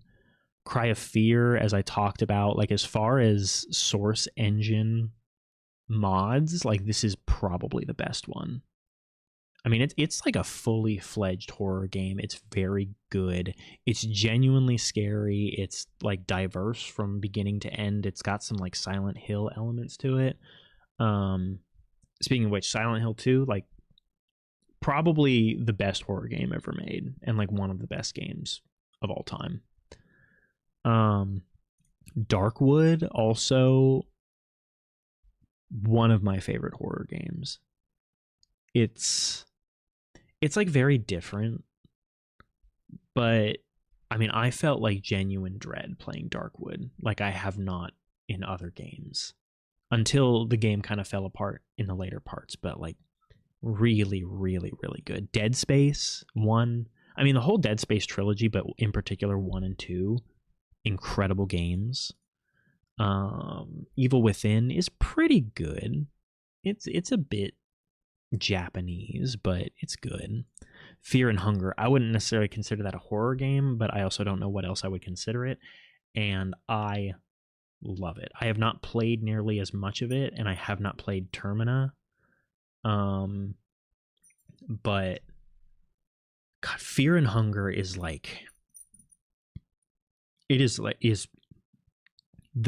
perfect media for me. It's exactly what I want. It's creepy, it's horrific, it's well written. There's just a mysterious sense of world building to it. Like it is everything that I absolutely love. You want to play Silent Hill 2 but the price hurts? I understand that for sure. I don't even have the remastered version. Like I played it back in the day. I have not yet purchased the remaster. How much is it?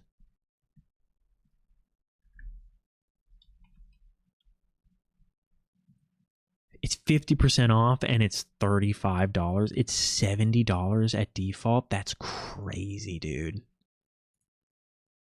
I mean, it looks so good. And it's an incredible game, but like, I mean, it's definitely worth it at $35. But still, it hurts. It hurts me to like even consider paying that much money for most games. And that's weird. Again, that's weird because it's like I know that it's worth it, but I still can't bring myself to do that.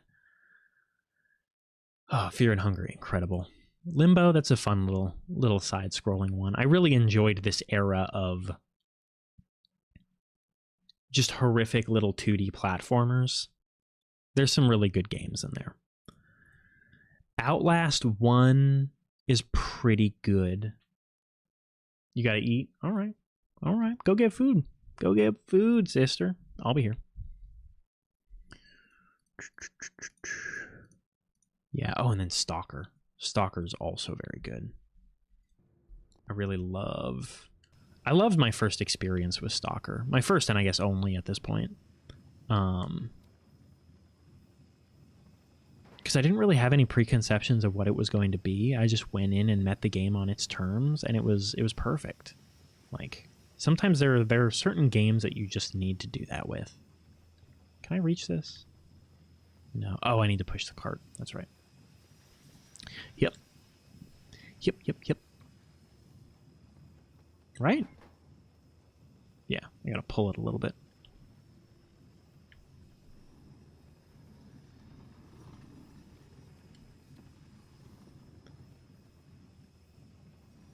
And that, I feel like that's only giving a small impression of the horror games that I've played. I don't know why I have so relatively few on Steam.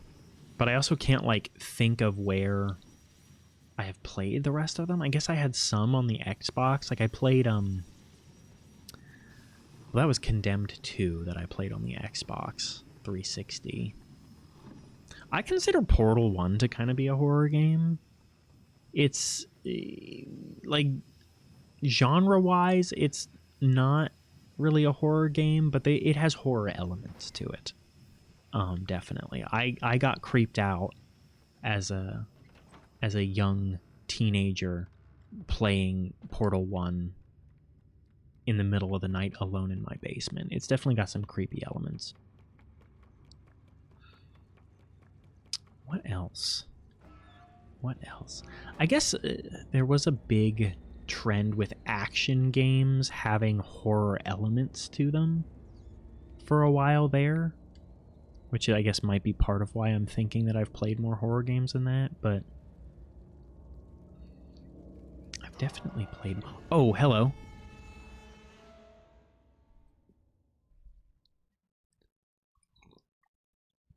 He took me into the Wallacey. Welcome back, Asher. How's stream going? It's going good. We're talking about horror movies, horror games, mysterious creatures of the woods, and of mythology and legend, which is kind of fun. I told you guys my my only encounter with anything like how am I supposed to get past you? I told you my encounter with like the really creepy thing in the desert, right? Pretty sure. We talked about aliens.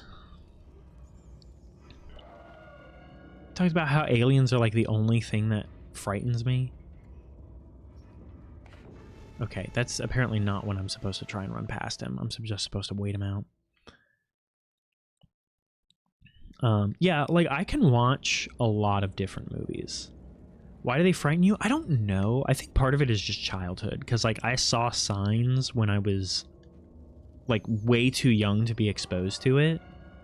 Not that my parents were like, hey, here, watch this movie, but like my parents were watching it and I saw it and then I was just like scared of aliens. But like, I don't know. They just, there's something about their omniscience. Like, I don't know. It doesn't feel like we have a good concept of how to fight against aliens. Welcome back, Carmel. We're talking about aliens right now. There we go. Guess I had to sneak on by. Because it feels like, okay, you know, vampires, we know how to kill vampires. We know how to kill werewolves. We know how to kill zombies. We know how to kill like slashers and demons and all of that kind of stuff. Like we have tools for that, but when it comes to aliens, it's just like we don't got shit, dude. Because they're fucking aliens. This is the part where I'm like,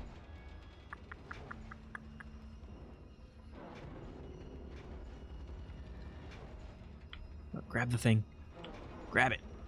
No. Ah, damn it.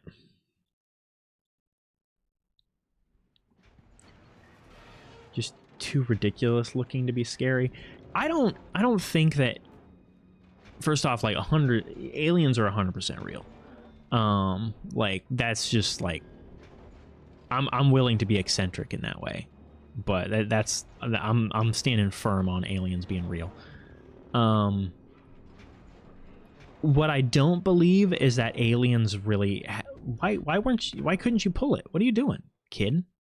Put your back into it.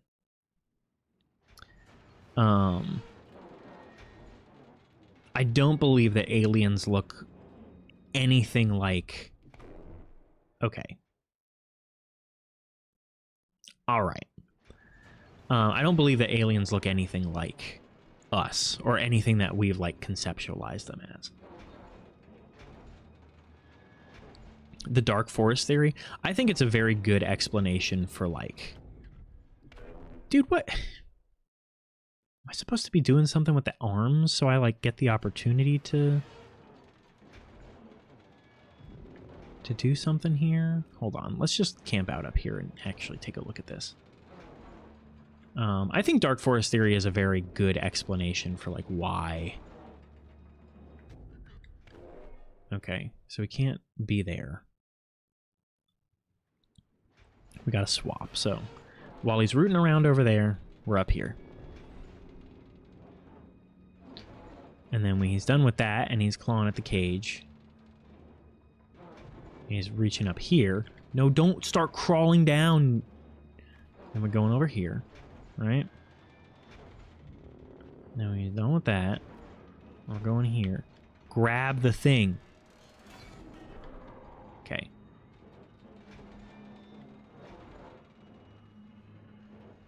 Then we repeat. Can you climb successfully, dude?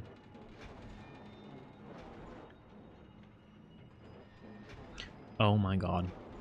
We're doing the exact same thing. Go. Okay.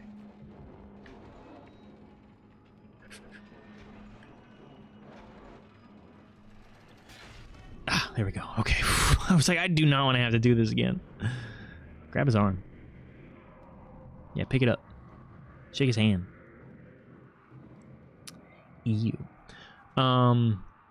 Let me see if I can accurately explain the Dark Forest theory. So, if I remember correctly, Dark Forest theory is the concept, or like the theory behind why we haven't made contact with aliens, in that just like there's so much space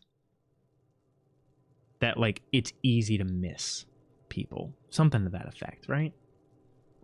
Carmel, correct me on like the exact explanation. I'm not doing it justice, but it's something to do with just the sheer amount of space in the universe that makes it improbable that any two species would run into each other. Even if there's like billions of us, it's still like relatively unlikely.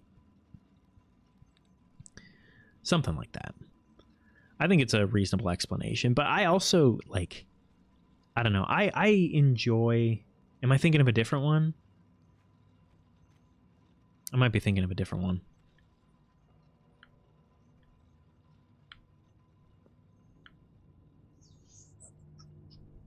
What's Dark Forest? I know I've heard of it before.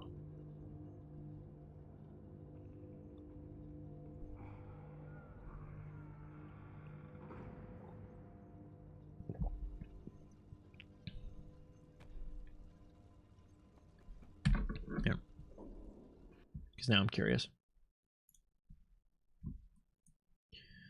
Dark Forest theory. The Dark Forest hypothesis is the idea that extraterrestrial civilizations may exist in abundance across the universe but remain silent and hidden out of fear of revealing themselves will lead to the destruction of more technologically advanced and hostile civilizations. That's right. Several proposed explanations to the Fermi paradox, which contrasts the apparently high probability of extraterrestrial life with a lack of evidence for it. Yeah, I actually don't really agree with purposely hide themselves. Yeah, I don't really agree with that because I don't really buy into the idea that alien species will be inherently hostile. I'm kind of like, any spacefaring species must have achieved a certain level of mastery over the fundamentals of like social civilization, and this is assuming that they even are required to operate on the same like faults as a human. We project a lot of concepts and like errors of human existence. Oh, we gotta eat the rat. Oh, come here. Give me your guts.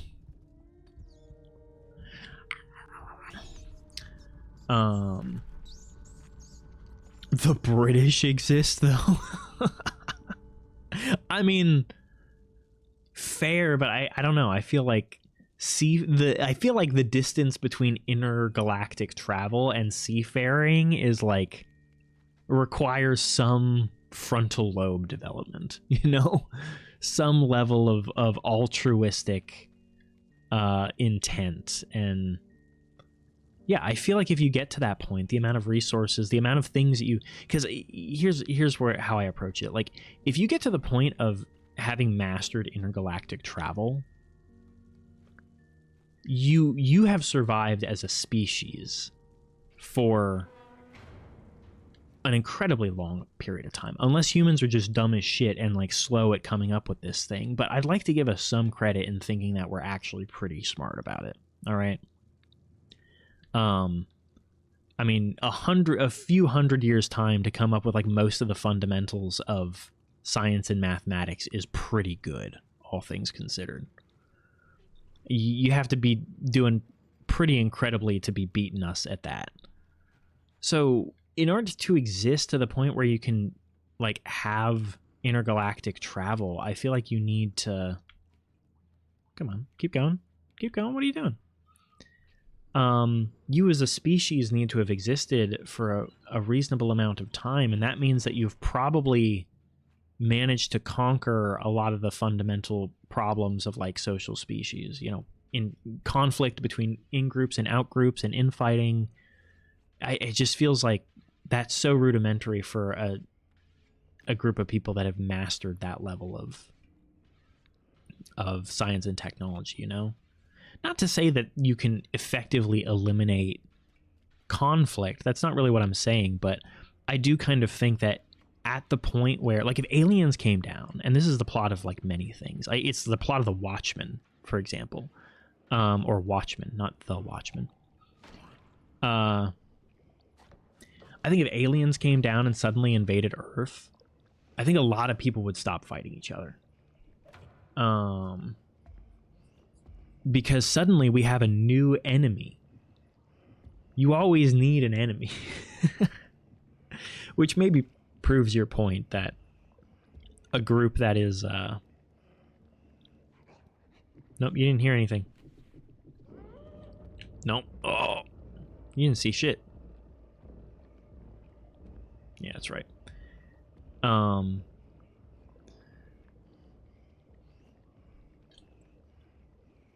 Wonder if other species and civilizations are as cruel as humans. Yeah, you know, it seems unlikely, right? I don't know. I just feel like maybe that's Star Trek-y. Maybe it's Star Trek to think that, like, oh, if we're going out into the galaxy, we're going to be benevolent. Because I don't think that as violent and destructive as humans are, I don't believe that... I didn't even see that message.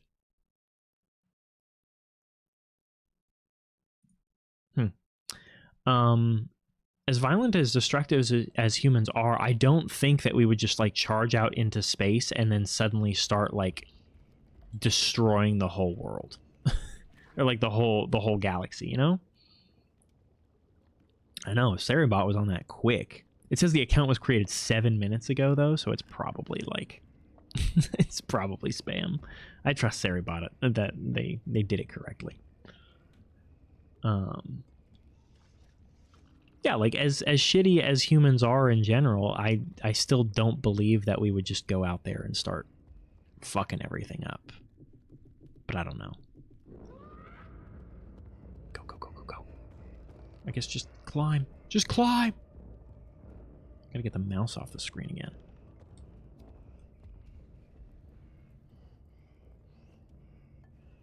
Not that authentic. Maybe someone just discovered me and they were like really excited to interact and chat, and they like posted an all caps message and like, "Hey, I think you're amazing," and Cerebot's like, "Absolutely not." Don't think there's an advantage to needless evolutionary advantage to needless cruelty. No, because like no species has evolved ruthlessness as like a solution to their, like, obviously there's predator prey relationships, that's different, but like no species is just wantonly cruel except for maybe humans. But even then, in aggregate, I don't think we're wantonly cruel. Meanwhile, there's many species that are very like pro-social and have strong group dynamics, and there's plenty of them that demonstrate like altruism, where, you know, some animals may sacrifice themselves in order to... Can I get over there? I don't think so. for the greater good or the good of the collective. So you also, and then you get into like game theory, right, where you look at like the prisoner's dilemma and how they've run prisoner's dilemmas on like high level artificial intelligence and like thinking things, and the solution is always to be a good person. It's always to be a good person, because even if at any given point in time you have the potential to benefit more in any given instance from being selfish or being destructive, in the long run, especially with another individual that learns, everyone learns that the best thing that you can do is to be helpful and be neutral and be kind, which is encouraging when, you know, you get to worries about artificial intelligence and all that kind of stuff. It's encouraging to know that. Oh, it's his twin. There's two of them. I forgot. What am I doing in here?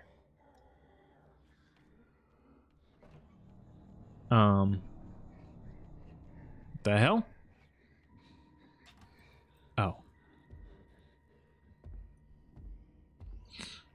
I love that picture, like the split frame with the both of them as twins. That's so cool. This is such a clever way of communicating that information.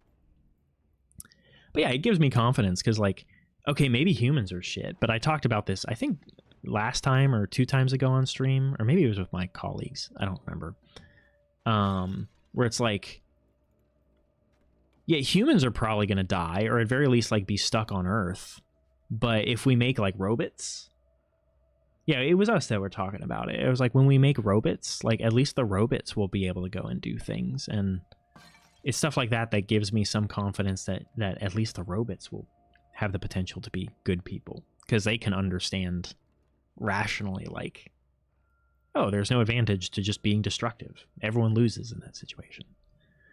Am I not supposed to get up there? Am I just supposed to go down? This doesn't feel right. Maybe it is, though. Did I need something in here? A key or something?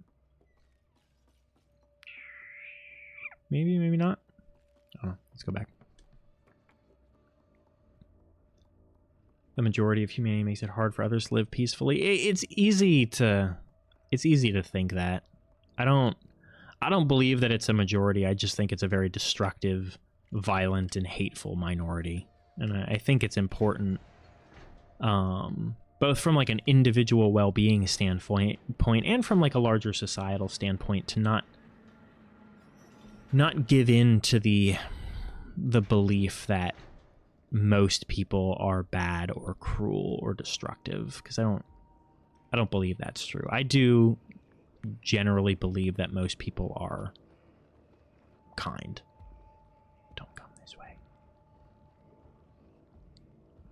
And some people might say that's naive, but I don't know. That's just kind of the worldview that I choose to take, because I think it's if I choose to believe otherwise, then my life is going to be miserable, and I don't want that from it. So you don't see shit. What do you mean? You're out of your mind.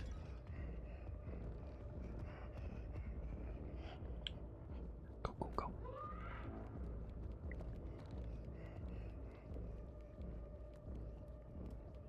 Where am I going? I don't have a key. Was I supposed to get this key? I feel like there was a key in that bedroom that I was supposed to get. But I didn't see it. Oh, fuck. Red button, blue button analogy? Not by name. It sounds like some game theory stuff. Dude, can you, like, grab onto the thing? Oh my god.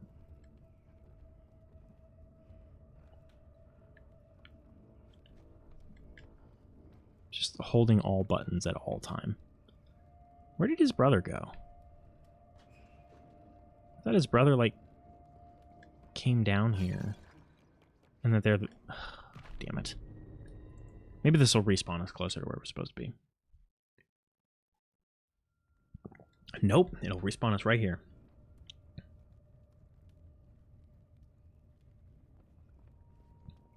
A lot of people who are out there commit crimes and spread fear. I mean, there's not a lot. Like, on an objective level, most people don't do anything like that. Most people just want to live their lives peacefully and kindly. It's especially easy nowadays with the way that the media is driven to, like, become convinced.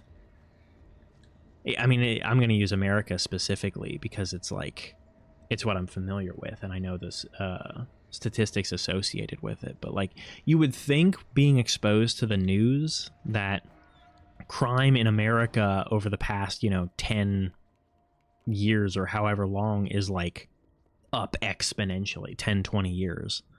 But the reality is, like, crime, all forms of crime are, like, down substantially.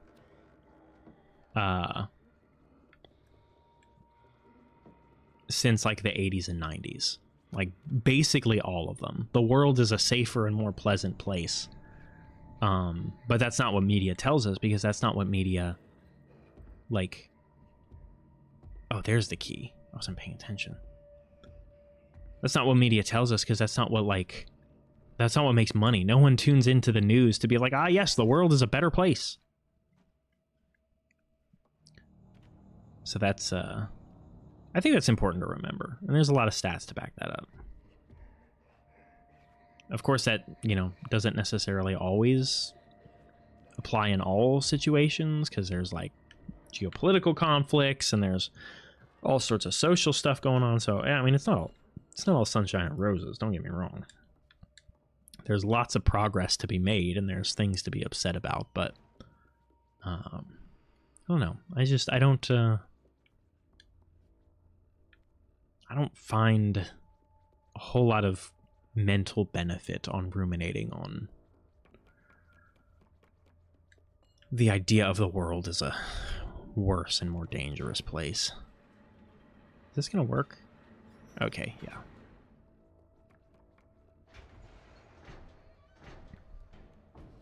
I feel like a lot of that's because I used to be that kind of person. I used to be, like, very bitter and skeptical, and I am bitter and skeptical, but for, like, different reasons now and in different ways.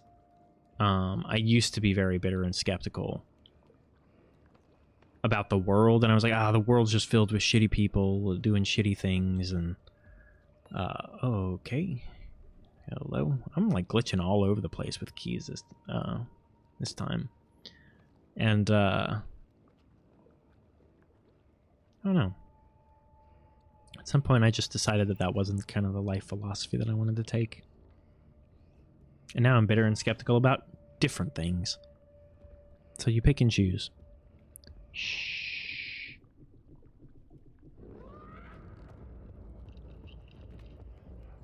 Oh, God. What?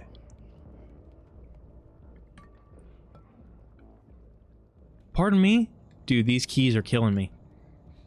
Where is it? Maybe it teleported to the door? It might have teleported to the door. Or it teleported back up to the room. Let's hope it teleported to the door. It did not. Great. Lovely. Fantastic. All right, third time's a charm. Just meet a lot of horrible people on a daily basis. Yeah, I mean, that'll do it. That'll definitely make a person jaded. The biggest thing that helps me, and I can tell when I'm, like, falling back into bad patterns, because I start, dude, I cannot with these rafters for some reason.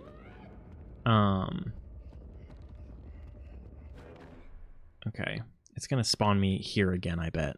Unless it spawns me with the key. Or maybe it spawned the key back near the... Where the hell am I now? Oh, hello. No, pick it up. Aha, be free, friend.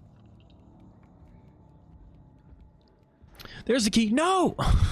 God damn it. red button and blue button, and if 50% of people press the blue button, everyone lives, but if 50% of people press the red button, everyone who chooses blue dies, but everyone who chooses red is guaranteed survival. This is a Black Mirror episode type shit. And the analogy hinges on the fact that a concerning amount of people would choose the red button. I haven't heard of that before. It is an interesting thought experiment, though.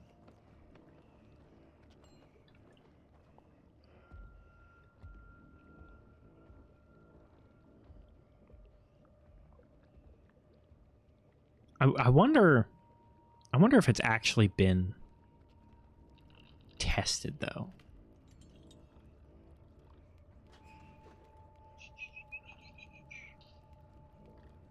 Because I can't imagine... I mean, the problem with that thought experiment is there's literally no benefit to choosing red unless you believe that a majority of people are just inherently evil and looking to kill other people, right? Because there's no upside other than the prospect of survival in under the belief that a majority of people are evil, right? If it was like, oh, and you get $10 million, then it might be a different scenario, because then there's like a motivation for people to choose that other than killing people. How would I accurately test it? I mean, hard for me to come up with a game theory kind of project on the spot. I think the Prisoner's Dilemma... Oh, I need to drop some meat. That's right. I got some meat to drop for you right here. Low-hanging fruit, I'm sorry.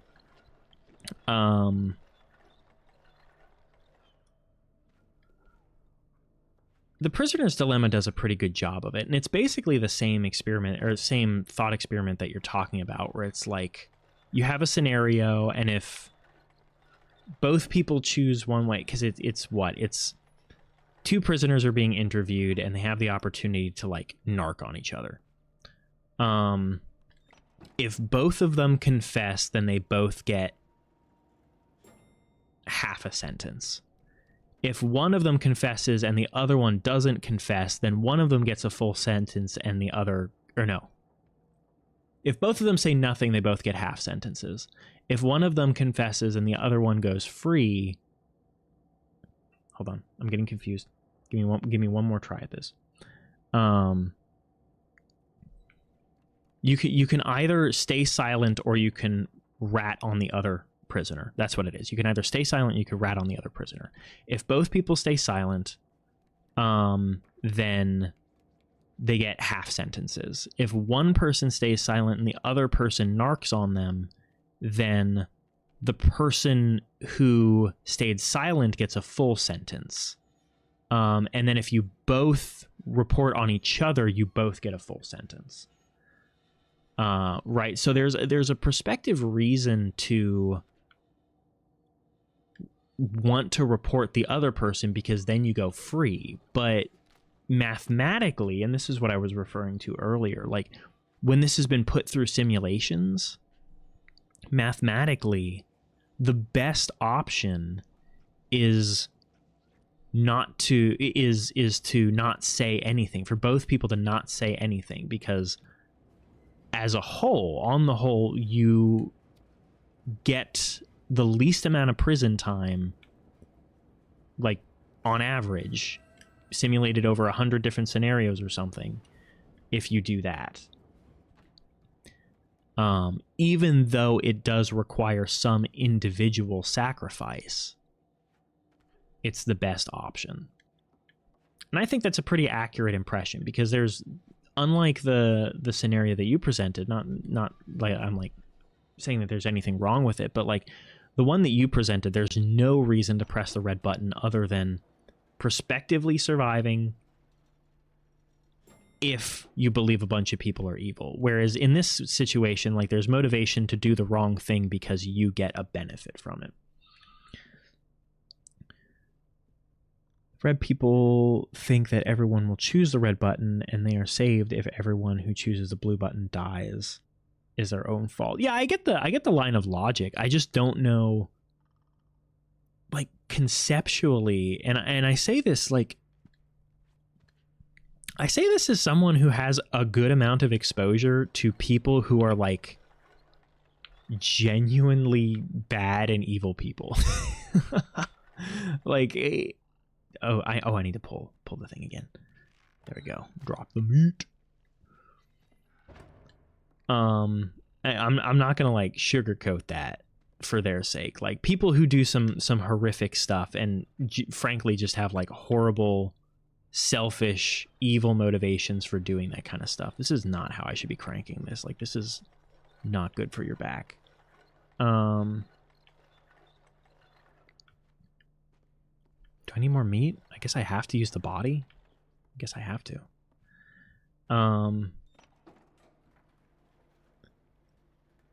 You have a higher risk of death when you choose the blue button, basically. Yes, but only if...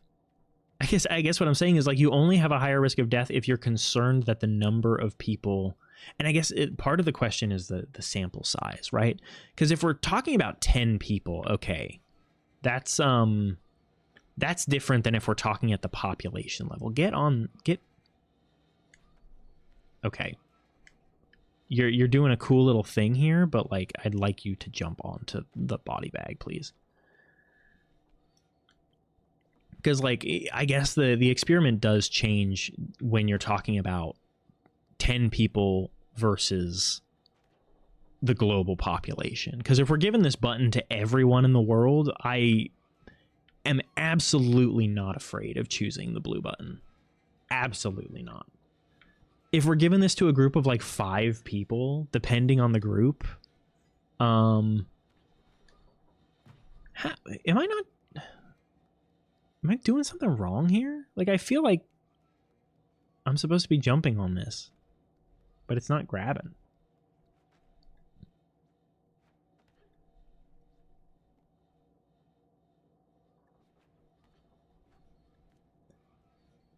The risk stays the same, you're right, but like, the chance of there being 3 evil people in a group over 2 good people, depending on, you know, the makeup of the group and the population size, is more than like 50% of all humans on Earth.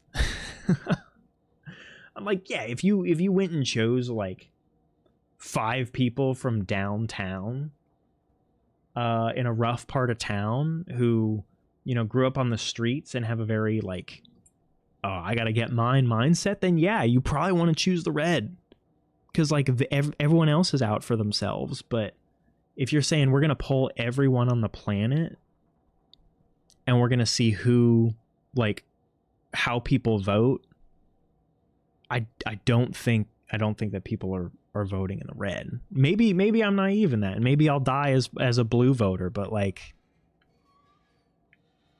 also this is outside of the spirit of the thought experiment, but like, I don't want to vote red just because I'm worried about dying, because then I'm left with a world full of red people, and that would fucking suck. Like, that's gonna be a shit world, and it's not gonna survive for very long. So I would rather die as part of the blue believers than part of the than part of the red collective, who is like maybe technically right in their selfishness, but like, what is wrong with you, child? Is this not what I'm supposed to be doing? Maybe this isn't. Okay, we're going back down. Hold on. Oh, there's another one here. That's not very obvious.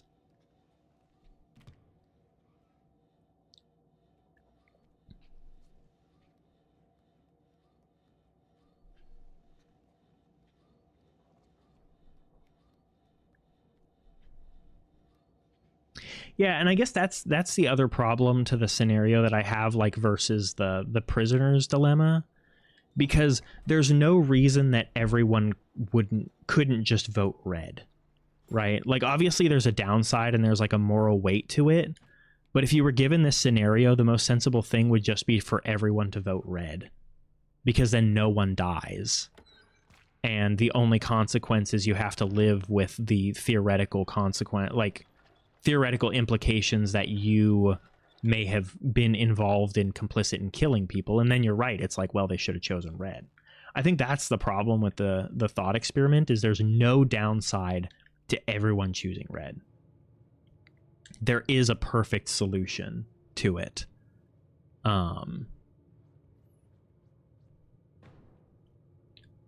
You can solve the thought experiment. Whereas the prisoner's dilemma, like the optimal outcome in the prisoner's dilemma, you still suffer. Like there is still consequence. You still serve half a sentence or whatever it is in the scenario.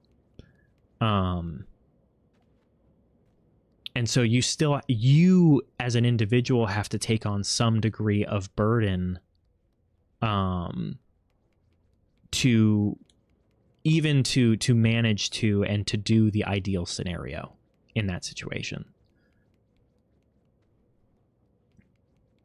I don't see any benefit in being selfish. Like, and I recognize that that's like my moral philosophy, and not everyone agrees with that.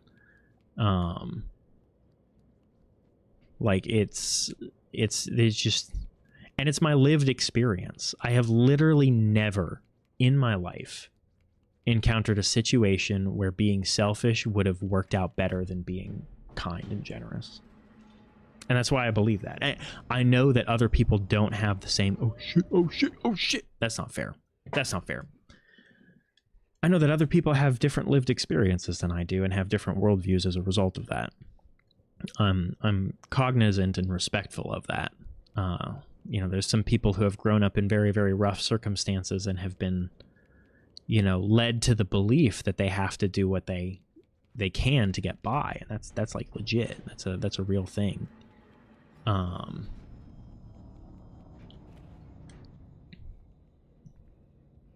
But like from my standpoint, I don't need to. Life is about two things. It's about making other people happier, and it's about creating and experiencing art. That's it. That's all life is about. Where's this guy's key? Oh no, I need to go in the elevator. Goodbye, sir. Yeah, and I get that. But it's also a responsibility. If you have that sort of experience, it's a responsibility to be generous to others, and to try and impart that sort of sense of I don't know what you would call it, but like that sense of duty, that sense of morality.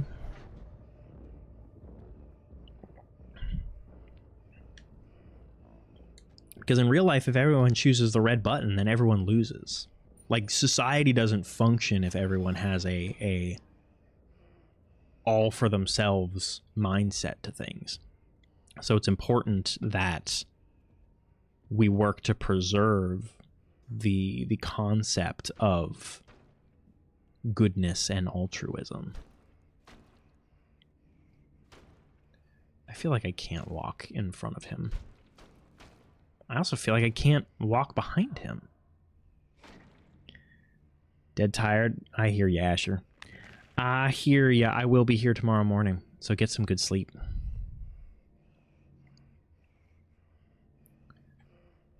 How do we make it through here? This guy's wearing skin. Why are they wearing skin? They're wearing other people's skin.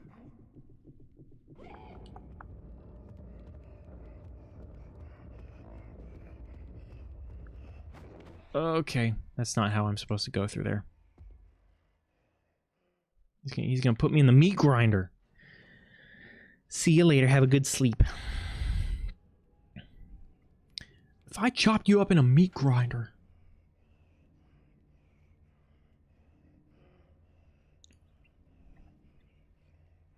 Can we sneak behind here?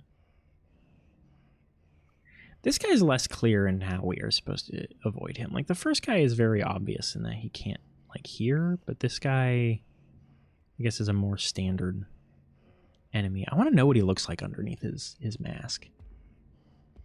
I hate this. Welcome. It's pretty horrific. I'm gonna be honest. Like, this game does horror properly, and I love it for that.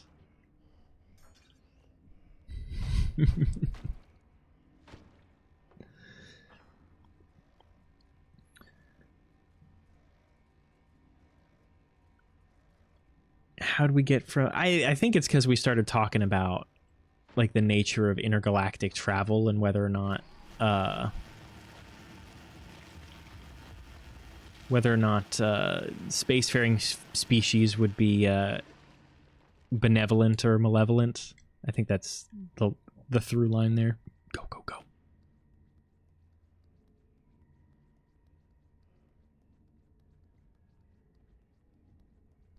Okay. I think we're almost done with this guy too. I think we've almost defeated him. We're probably going to beat this tonight, I think. This time we got another like 40 minutes. Maybe not. I don't remember how long it takes to beat this. I actually don't think so. This will probably take 2 sessions, 1.5. It's not your fault for anything. You didn't do anything wrong. I'm willing to entertain more on philosophical theory. You know, it's funny because, and I was thinking, you did not see me. Go away. Your head looks like an ice cream cone. Go away. Your hat looks like a butt.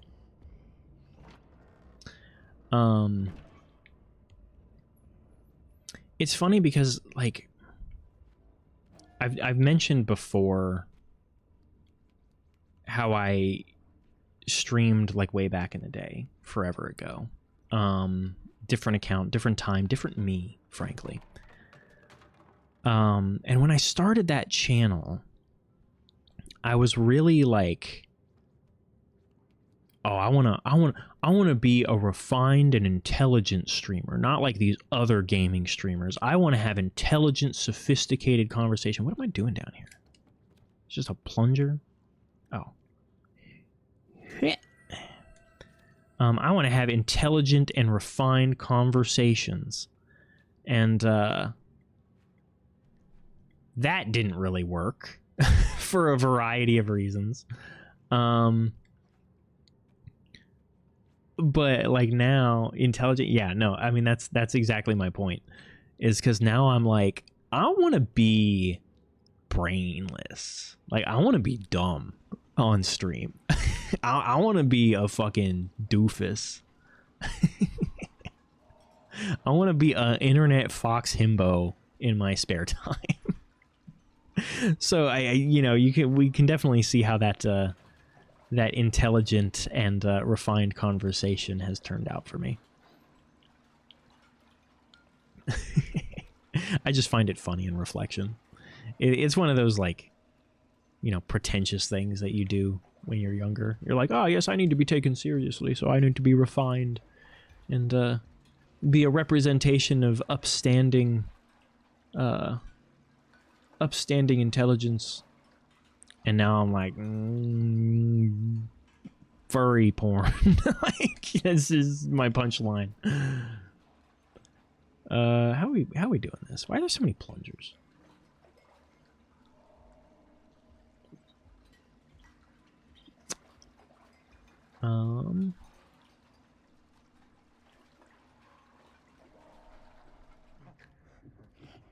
No, you don't see me. No, you don't see me. Bye, twin. Oh, power slide. Nope, didn't work. Okay, that's not how we're supposed to do that.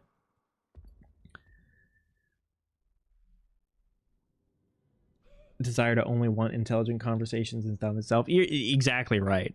But it's a very juvenile thing, right? It's like when people are like, I don't like small talk. I prefer deep conversations. And, you know, the joke is always like, what, you're going to go straight to, like, discussions about, you know, our thoughts on existentialist philosophy on, like, a first date? Like, that's not how normal people act.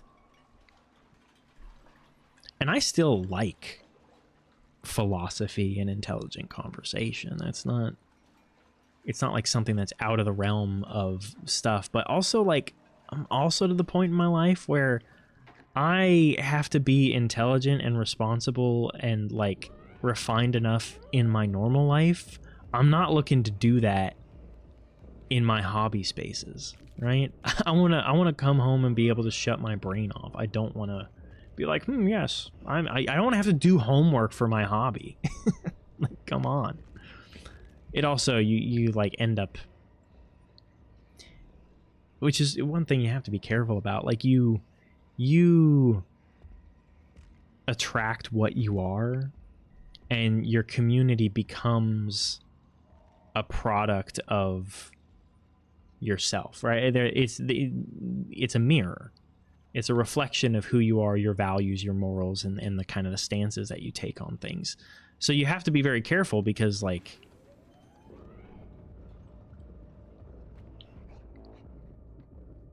okay. So I did that. Nope. You don't see me. You have to be careful because then your community becomes composed of, like, just those kind of people. And not only are those kind of people not going to get along because those kind of people all want to be the smartest person in the room at any point in time and they always want to be correct, but it's just not, like, fun or welcoming or any of that kind of thing. Yeah, I like having conversations about fucking chips and the right proportion for peanut butter for a peanut butter and jelly sandwich. I don't want to talk geopolitics. It's just not, it's not fun. This is an escapist space. Okay, so now we need to get up, right? Yeah, we need to get up. We need to get to those hooks.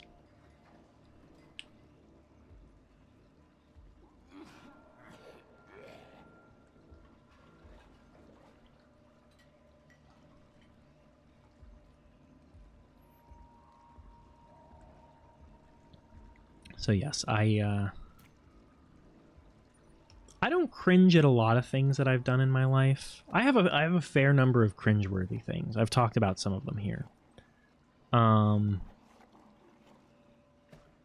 do we climb? Where do we climb? The middle? Oh, I think we climb in the middle here. Yeah. That's right, because they're gonna like start freaking out and try and grab me as I'm climbing. Overly sweet jelly is a war crime, and never skimp on peanut butter. You are exactly right, Carmel. You are exactly right, and I'm so glad we're on the same page about this. Because, like, I've taken to buying, like, the quote-unquote, like, natural products. I don't care about it being organic, but I do buy, like, no sugar added stuff because everything is just so sweet nowadays, and I can't stand it. So I'll buy, like, natural or no sugar added products. I like me a good jam nowadays rather than a jelly. I don't really like the the consistency of jelly. It's too clumpy, and then you get, like, I like how I'm just having a casual conversation while I'm like running from these guys. It gets too clumpy, and then you get something that's like a full mouthful of just jelly, and I don't want that. Later, nerds. Can't catch this. So big fan of jam. Spreads more evenly. You got to peanut butter both sides, so you create, like, what is functionally a little uncrustable, because you don't want the jelly spilling out into the bag in case it gets squished during lunchtime or, like, before lunchtime. You got to create that seal around it. Is hummus like peanut butter, or is peanut butter like hummus? Neither, because hummus is like, well, hummus is like,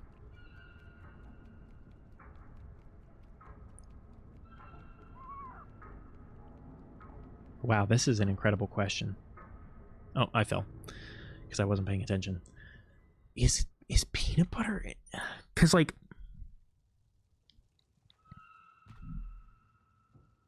I think the problem is they're like fundamentally different things, right? Because you wouldn't be like, oh, is ground beef like hummus? I know this is an extreme example, but you wouldn't be like, is ground beef hummus? And it's like, yes, in that it's like a mashed up form of protein, but like only to that extent. Tahini, right? Tahini, that's the paste, like the sesame paste. Tahini is basically peanut butter. I'm looking at chat. I'm not looking at the game. Tahini is peanut butter. But hummus, I'm not so sure. Hummus is a salsa. You know? Like it's a salad. Or something to that effect. I don't know. I'm gonna have to think about this. Apple butter, you know, I don't know if I've ever actually had apple butter. I do have this story, and I'd kind of like to go back there. A couple of years ago, me and my friend went on a vacation, and we went to this tiny little Airbnb back in the woods, and we just hung out at the Airbnb. Oh, look at the people! They're coming aboard the ship. They grab the thing. Come on. They're both smooth puree legumes with... Are chickpeas a legume? I guess they are. Oh man, hummus is peanut butter. Holy shit, you've changed my world. This is incredible. Thank you for this. You've given me a gift. As I was saying, me and this friend, we went to an Airbnb in the woods for several days. It was very pleasant. It had a creek running out in back of it. I really should try and find it and go back there because it was a gorgeous little retreat. Very, very pleasant. And on the way there and back, but we stopped at it as we were leaving, was like an apple orchard. And they had a bunch of stuff. They had apple ciders. It wasn't apple season when we went, I don't think. I think we went in the spring. But like, it was just a beautiful little apple orchard. And I should have gotten some apple butter there. I should have bought some like artisanal apple butter. I also should have gotten a pastry, like a fresh baked apple pastry from their little pastry thing there. All the people coming to eat the children. My gobs have indeed been smacked. Smack that. By Soulja Boy. I don't know music. Get in there. Get in there. Consider my gob smacked. Oh shit, I can't walk straight. I'm failing the straight line test, guys.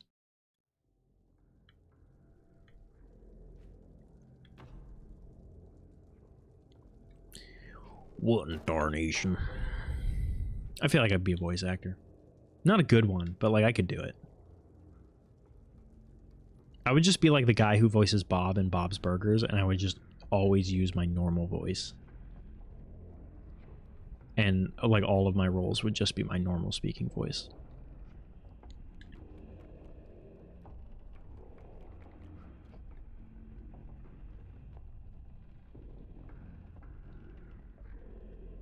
There she is. The evil lady.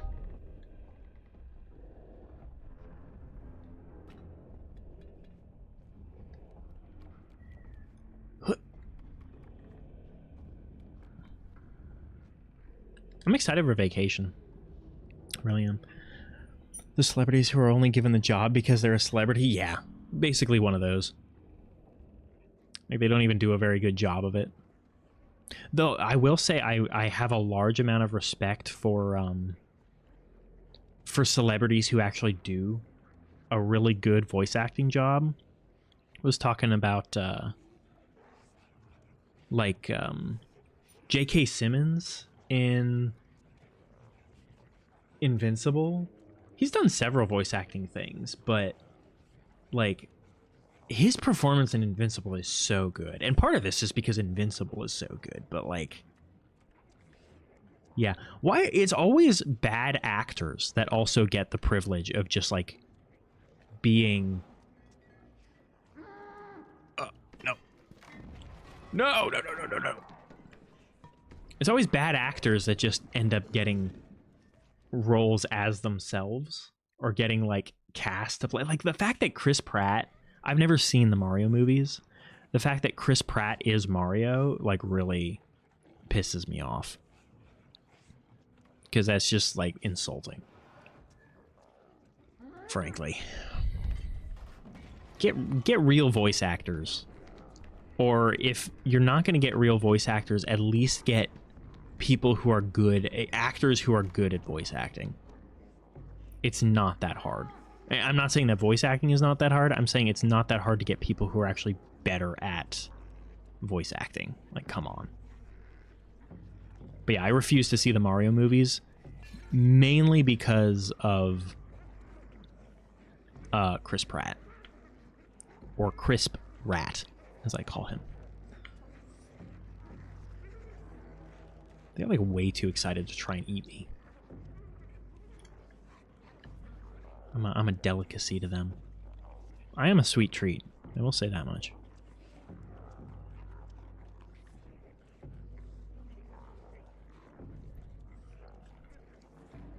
Managed to go without seeing a lot of terrible movies.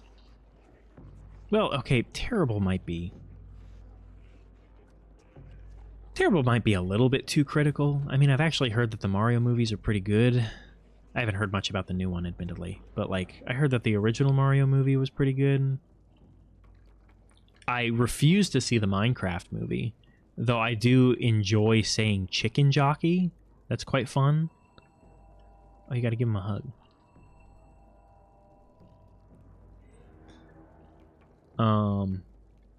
Like bad movies, yeah, but they gotta be like the right kind of bad movie. They gotta be a movie that's like fun bad. You don't want to watch a movie that's just mediocre bad.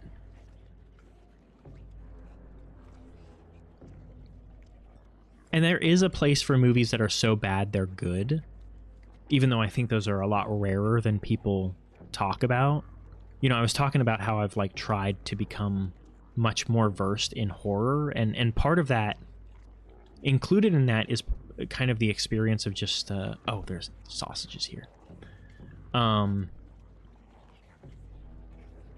Included in that is kind of just the experience of watching some random shit, because horror has some real stinkers in it. It's corporate funny bad, yeah, which might be the worst form of bad, honestly. It's like AAA gaming project production levels of like, just, I hate this. It's not funny. Some boardroom of directors decided that this is like scientifically funny, but also sanitized enough to not piss off sponsors and like other people. Get up there. What do you do? What am I doing wrong here? Do I need to grab it from the front?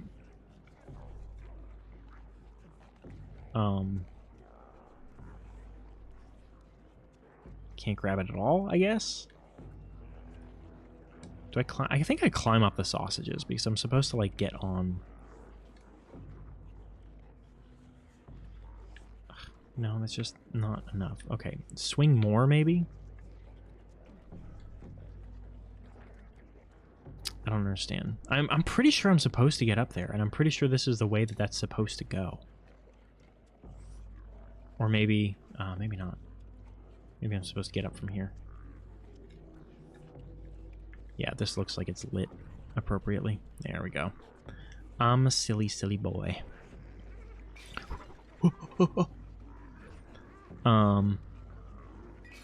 Yeah. Just goes back to his food.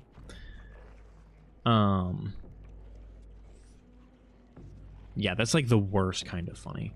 It's scientifically distilled, sanitized humor, and it's just horrible. What was I saying before that? Oh yeah. If you want to be a horror fan, you really have to watch some like real bad stuff. I mean, you can watch what's popular. You can kind of like have other people vet things for you and then only watch stuff that's considered to be like pretty good. You're going to miss out on some gems if you do that, but you're also going to save yourself from some real terrible stuff. I don't know if it's still on there. And I don't want to bash it too much because I don't think it's fair.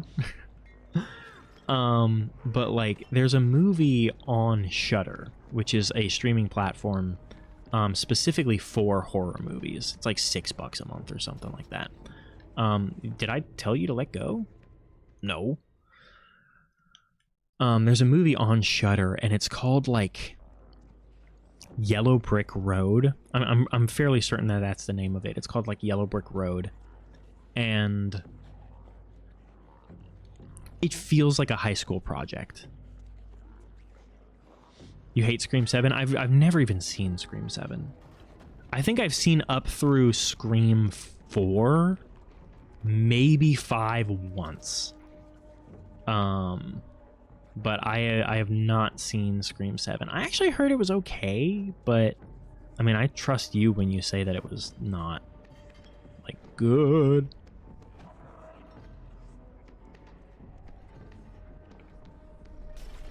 Aha. Dodged. Yeah, I haven't seen it. Not strongly compelled, I'll be honest. Oh shit, they're back. No, you didn't see me. No, you didn't see me. I'm not here. Get in the toilet. Well, that's not where I need to go with that. Yeah, I watched the movie. It's called Yellow Brick Road. I don't want to insult it too much because it genuinely looks like a high school project.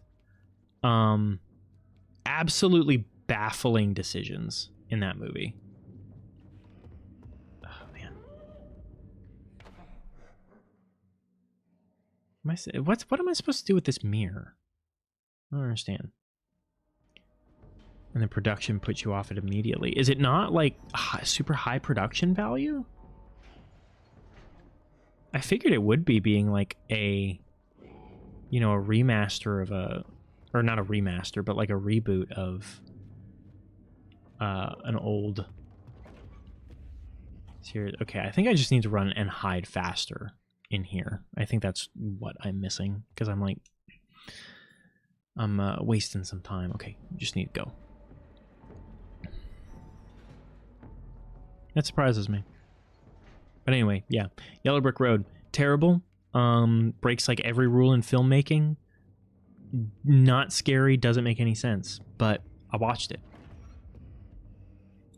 And sometimes, you know, that's just what you gotta do. It's just what you gotta do.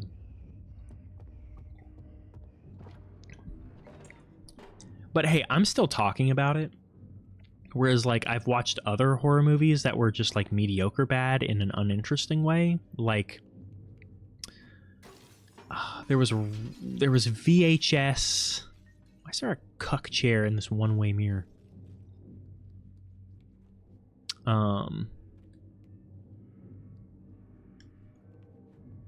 VHS Infinity or something. I don't know. It's the one that's got like a galaxy on the splash for it. Terrible. Just terrible found footage, not scary. Completely like ignores and doesn't care about, what are you doing, dude?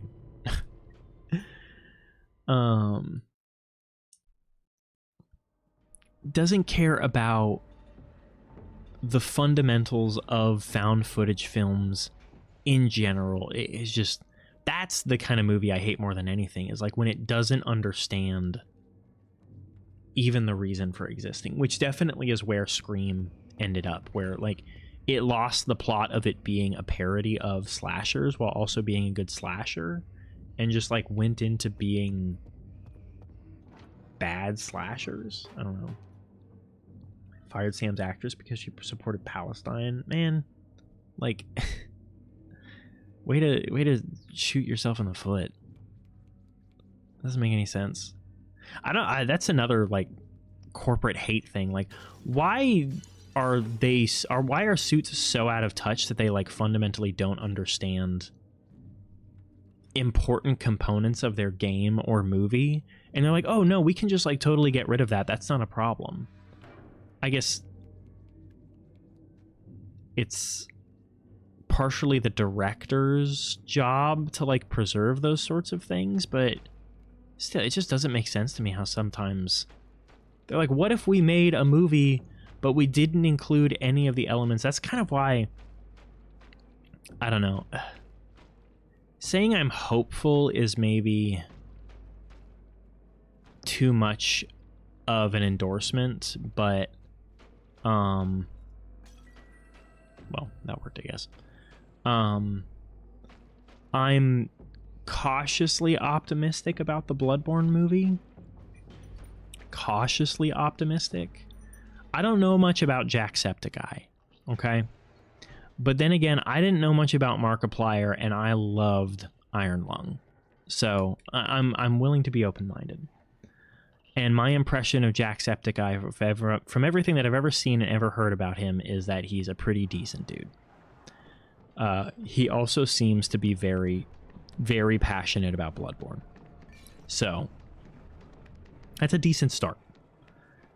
But still, like, considering that Bloodborne is my favorite piece of media of all time, my favorite story, my favorite piece of cosmic horror, like my favorite FromSoft game, one of my favorite... Excuse me. You want to play that back?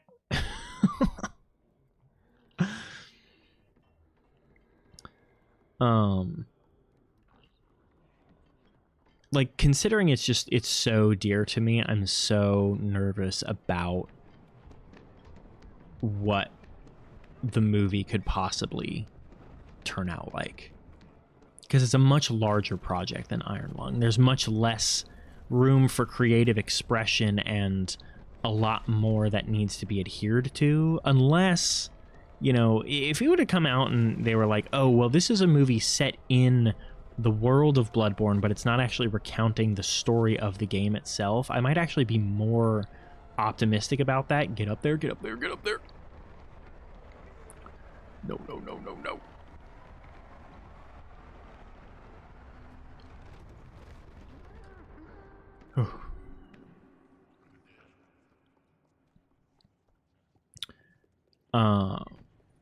I might actually be more optimistic about that. Oh, look at this little animation thing. This little representation of where we're at. Previous series, they didn't pay Sydney enough, so she refused to come back. Yeah, that's another thing. It's like, if you're gonna make a movie, you got to be willing to put out the cash for it. I can't imagine that they're demanding that much. Like, come on. Don't just be like, we can replace main actors and actresses. Ooh, lantern.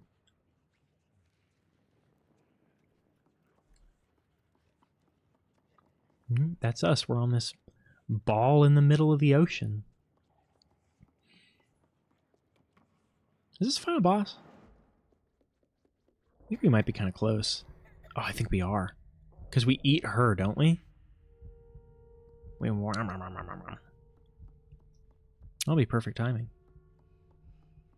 I'm very intrigued by the whole world of this, and I'm interested to see kind of the exploration in the series.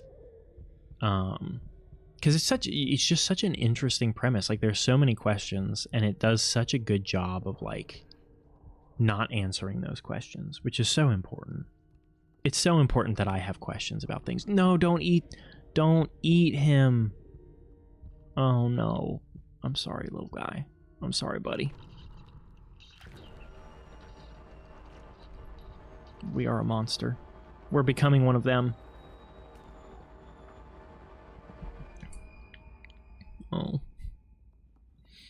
I'm sorry, buddy. They don't like us anymore. Kind of makes me sad.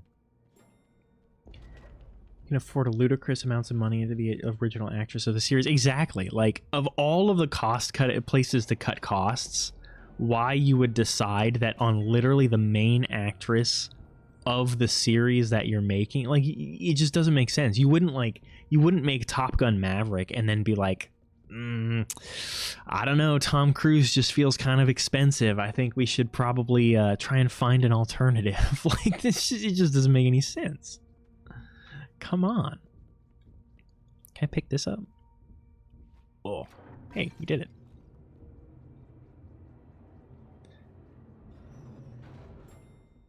It baffles me. It baffles me. I will never cease to be confused by the behavior of corporate meddling in arts projects. Get business back out of the arts, please.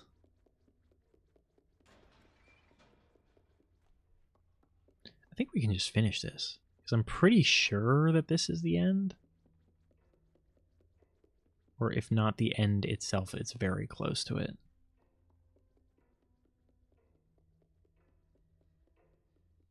All these eyes, I love it. I love it. Here's an interesting point of discussion, which I'll mention now, but we'll probably talk more about next time. Like, I miss... Oh, hello.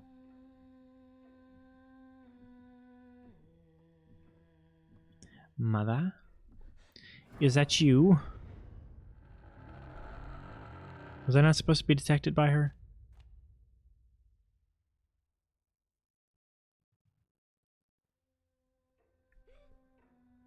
I guess not. I miss scary children's media. Want rich people to give artists houses for silly little doodles again, like the Renaissance. That's what I was saying. I was saying that literally yesterday. I was like, we need to go back to when, because we were talking about Greek philosophers, when they just got like paid by rich people to sit around and like talk shit and ask questions. Like, we need to go back to the area where rich people valued the arts and artists enough to just like pay them to fuck around. Right? So much good stuff has come out of that historically.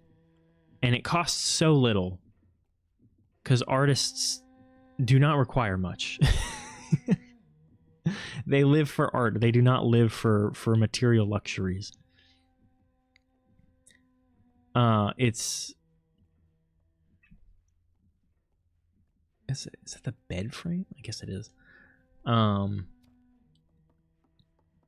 Like, so much important stuff came out of that. We really need to get back to that era of like spending.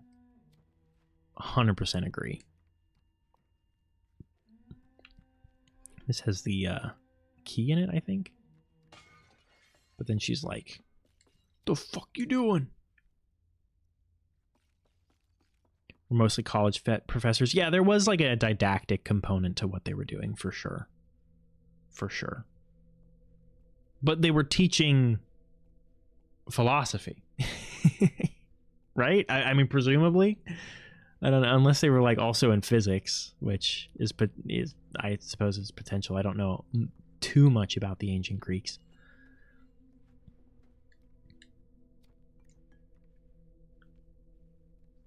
I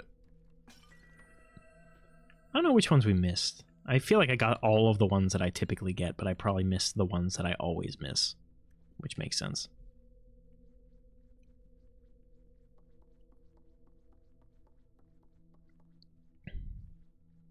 Yeah, let's get back to that era of art.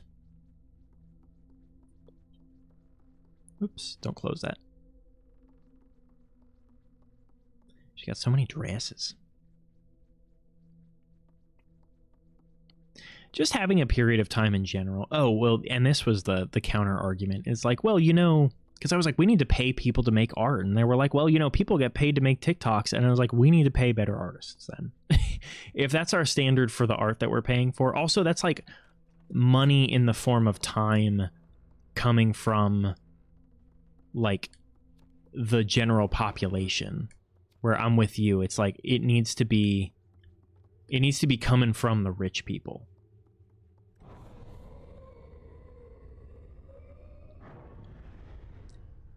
Medupius. I've never heard of that before. Never heard of Medupius. Was a gastronomy professor. Does that mean like cooking? Presumably. Or eating? Could you get a degree in eating? Look, I could get a degree in eating. You know what I'm saying? I'm an eater. Oh! Damn. Made Uppius. Ah. Clever. Clever.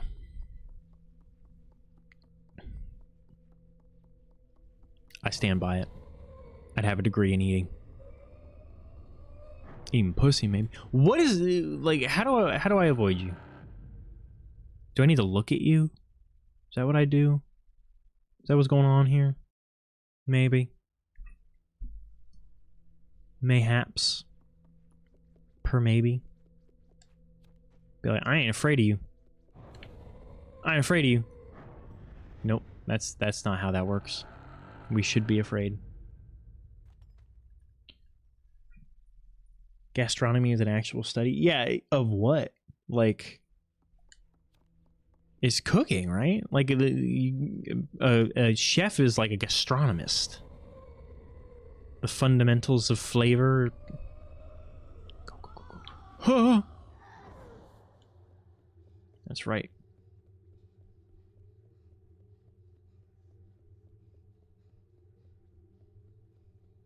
Food, basically. Yeah, that makes sense. That'd be cool. Though, you know, I've always looked at, because I think I've said before, I would have been a chef. Like, I could have entertained being a chef. I was really into the idea of being a chef when I was younger. But I never would have wanted to be... I think I would have done really well in fine dining.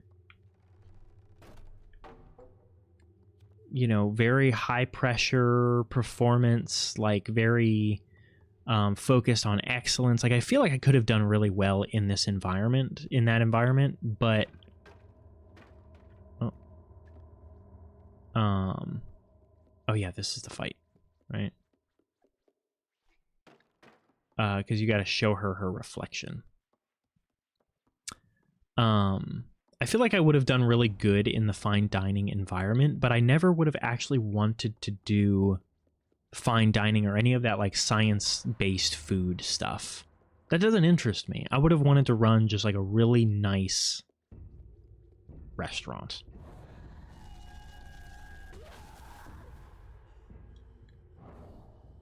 Get up. Get up, get up, get up. Pick it up. Pick it up. Pick it up. What are you doing?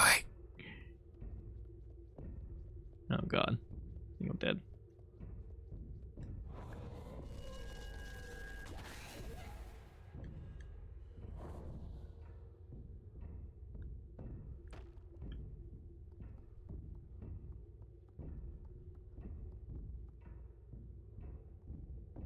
Where are you at?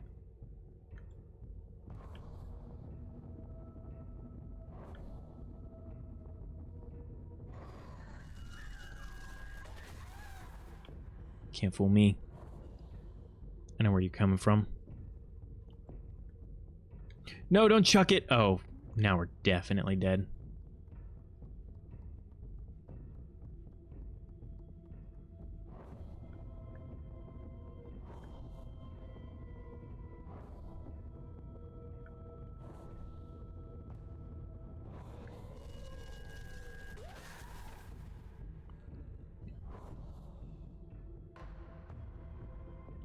Okay, don't get fancy with it. Just... Just be prepared. Gotta focus. Hold on.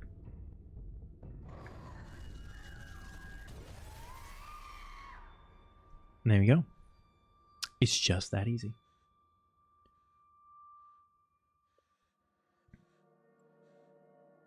So I'm with the French. Only things I could agree with the French about is their work ethic and food. I love French food. It's really good. I respect the French work ethic. But I feel like I work way too hard to get along with the French.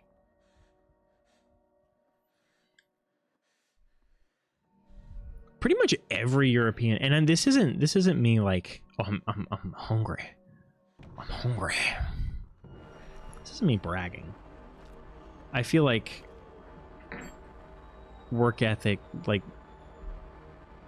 my work ethic is way. There's not a way for me to say this without sounding like an asshole. No work in all of August. That's incredible. I love that. That's great. Are like shops not open or something? Like, how does society function? There's got to be some people, right? Grocery stores, restaurants, shopping, leisure activities, like those must still be going. I'm all for it. I'm saying like we need to go back. We need to have like every 5 years we just need to have a lockdown and everything kind of needs to just like chill out for a little while. Everyone needs to reset a bit.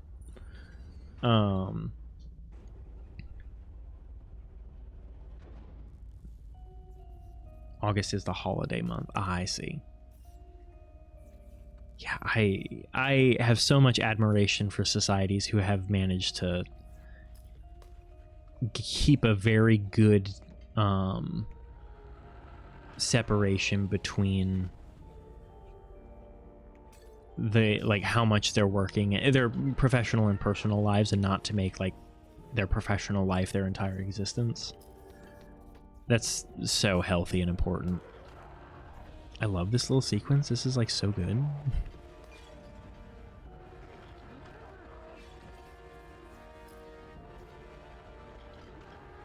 I am the new queen.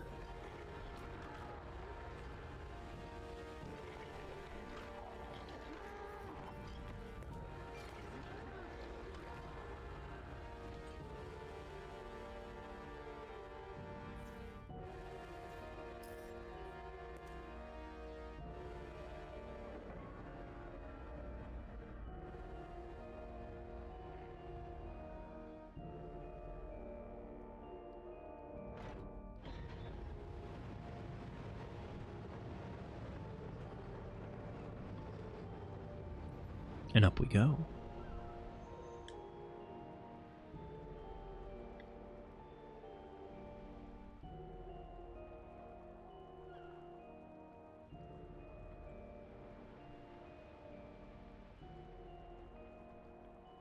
It's a long staircase.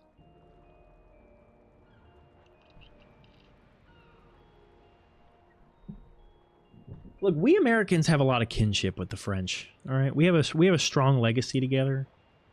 We definitely need to take a page out of their book when it comes to how we treat tyrants.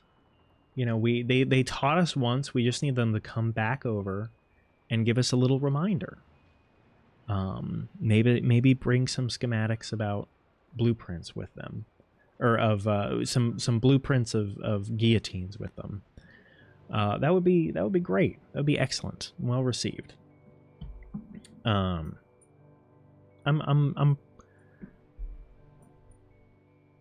generally positive on the French, but I think I'm somewhat obligated to be. We owe them a lot.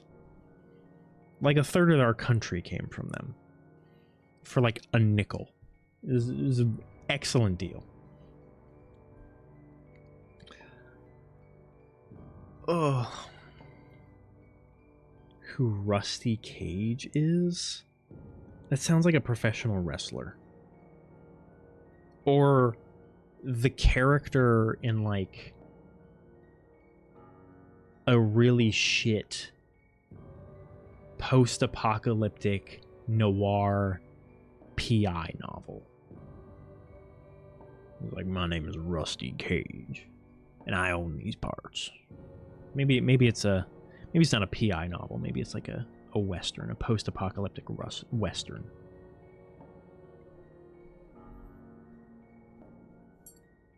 Good game. Good game. I didn't expect to beat it tonight, but it's a pleasant surprise.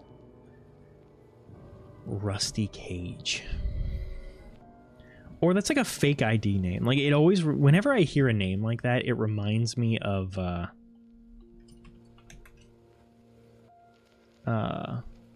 is a grunge song by Soundgarden. That's the main thing that comes up. There's also a YouTube wiki link. Why does this guy look like Ray William Johnson passed through a serial killer fucking like AI filter? Making the Knife Game song, dubbed the internet's most dangerous game. But made a guillotine in his backyard? Hell yeah, brother.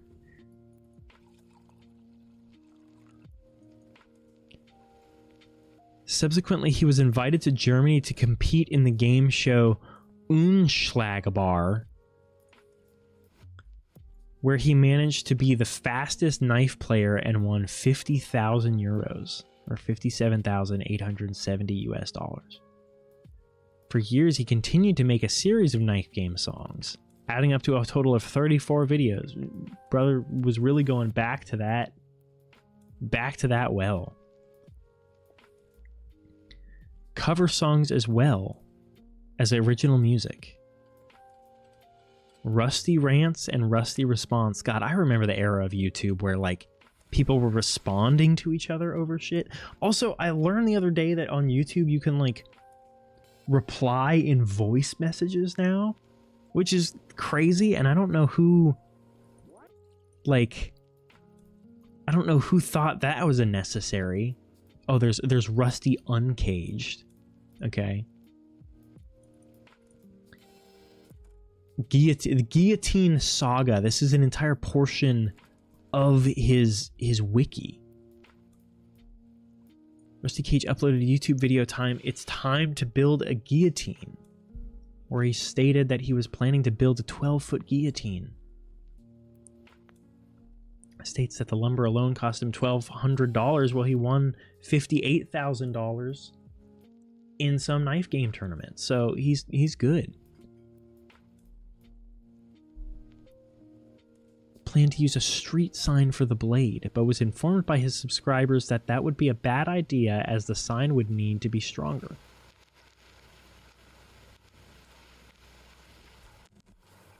Okay, here's what you're talking about. Uploaded a video titled "The Most Dangerous Lemonade Stand." In the video, he talks about how he intended to use repurposed lumber, but it lacked the structural integrity required for the project. Part 3, titled "Am I Edgy?" Good lord, dude. This is so, like, on brand. Receiving a carbon steel blade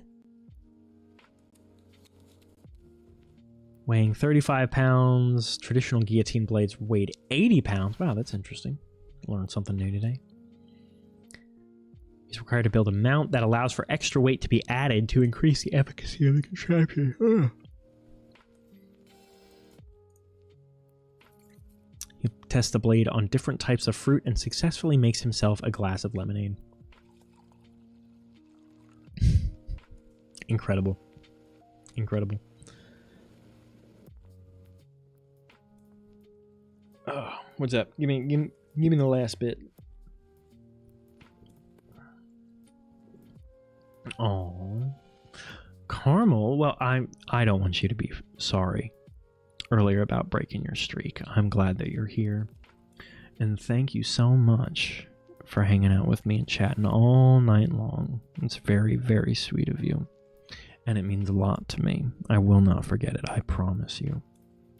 I hope you had a good week. I hope you treated yourself well. Been thinking about you guys, hoping that you're okay. And you deserve nothing but the best, I promise you. Promise you, baby. Sweetheart, darling. You deserve the world. Get some sleep, because I know it's late for you too. And if you are around tomorrow, I will see you then, because I will be live in the morning and we will be playing some Schedule 9. We'll be making and selling some drugs. So keep being a beautiful, perfect little puppy for me. And I'll see you next time. Okay? Have a good night.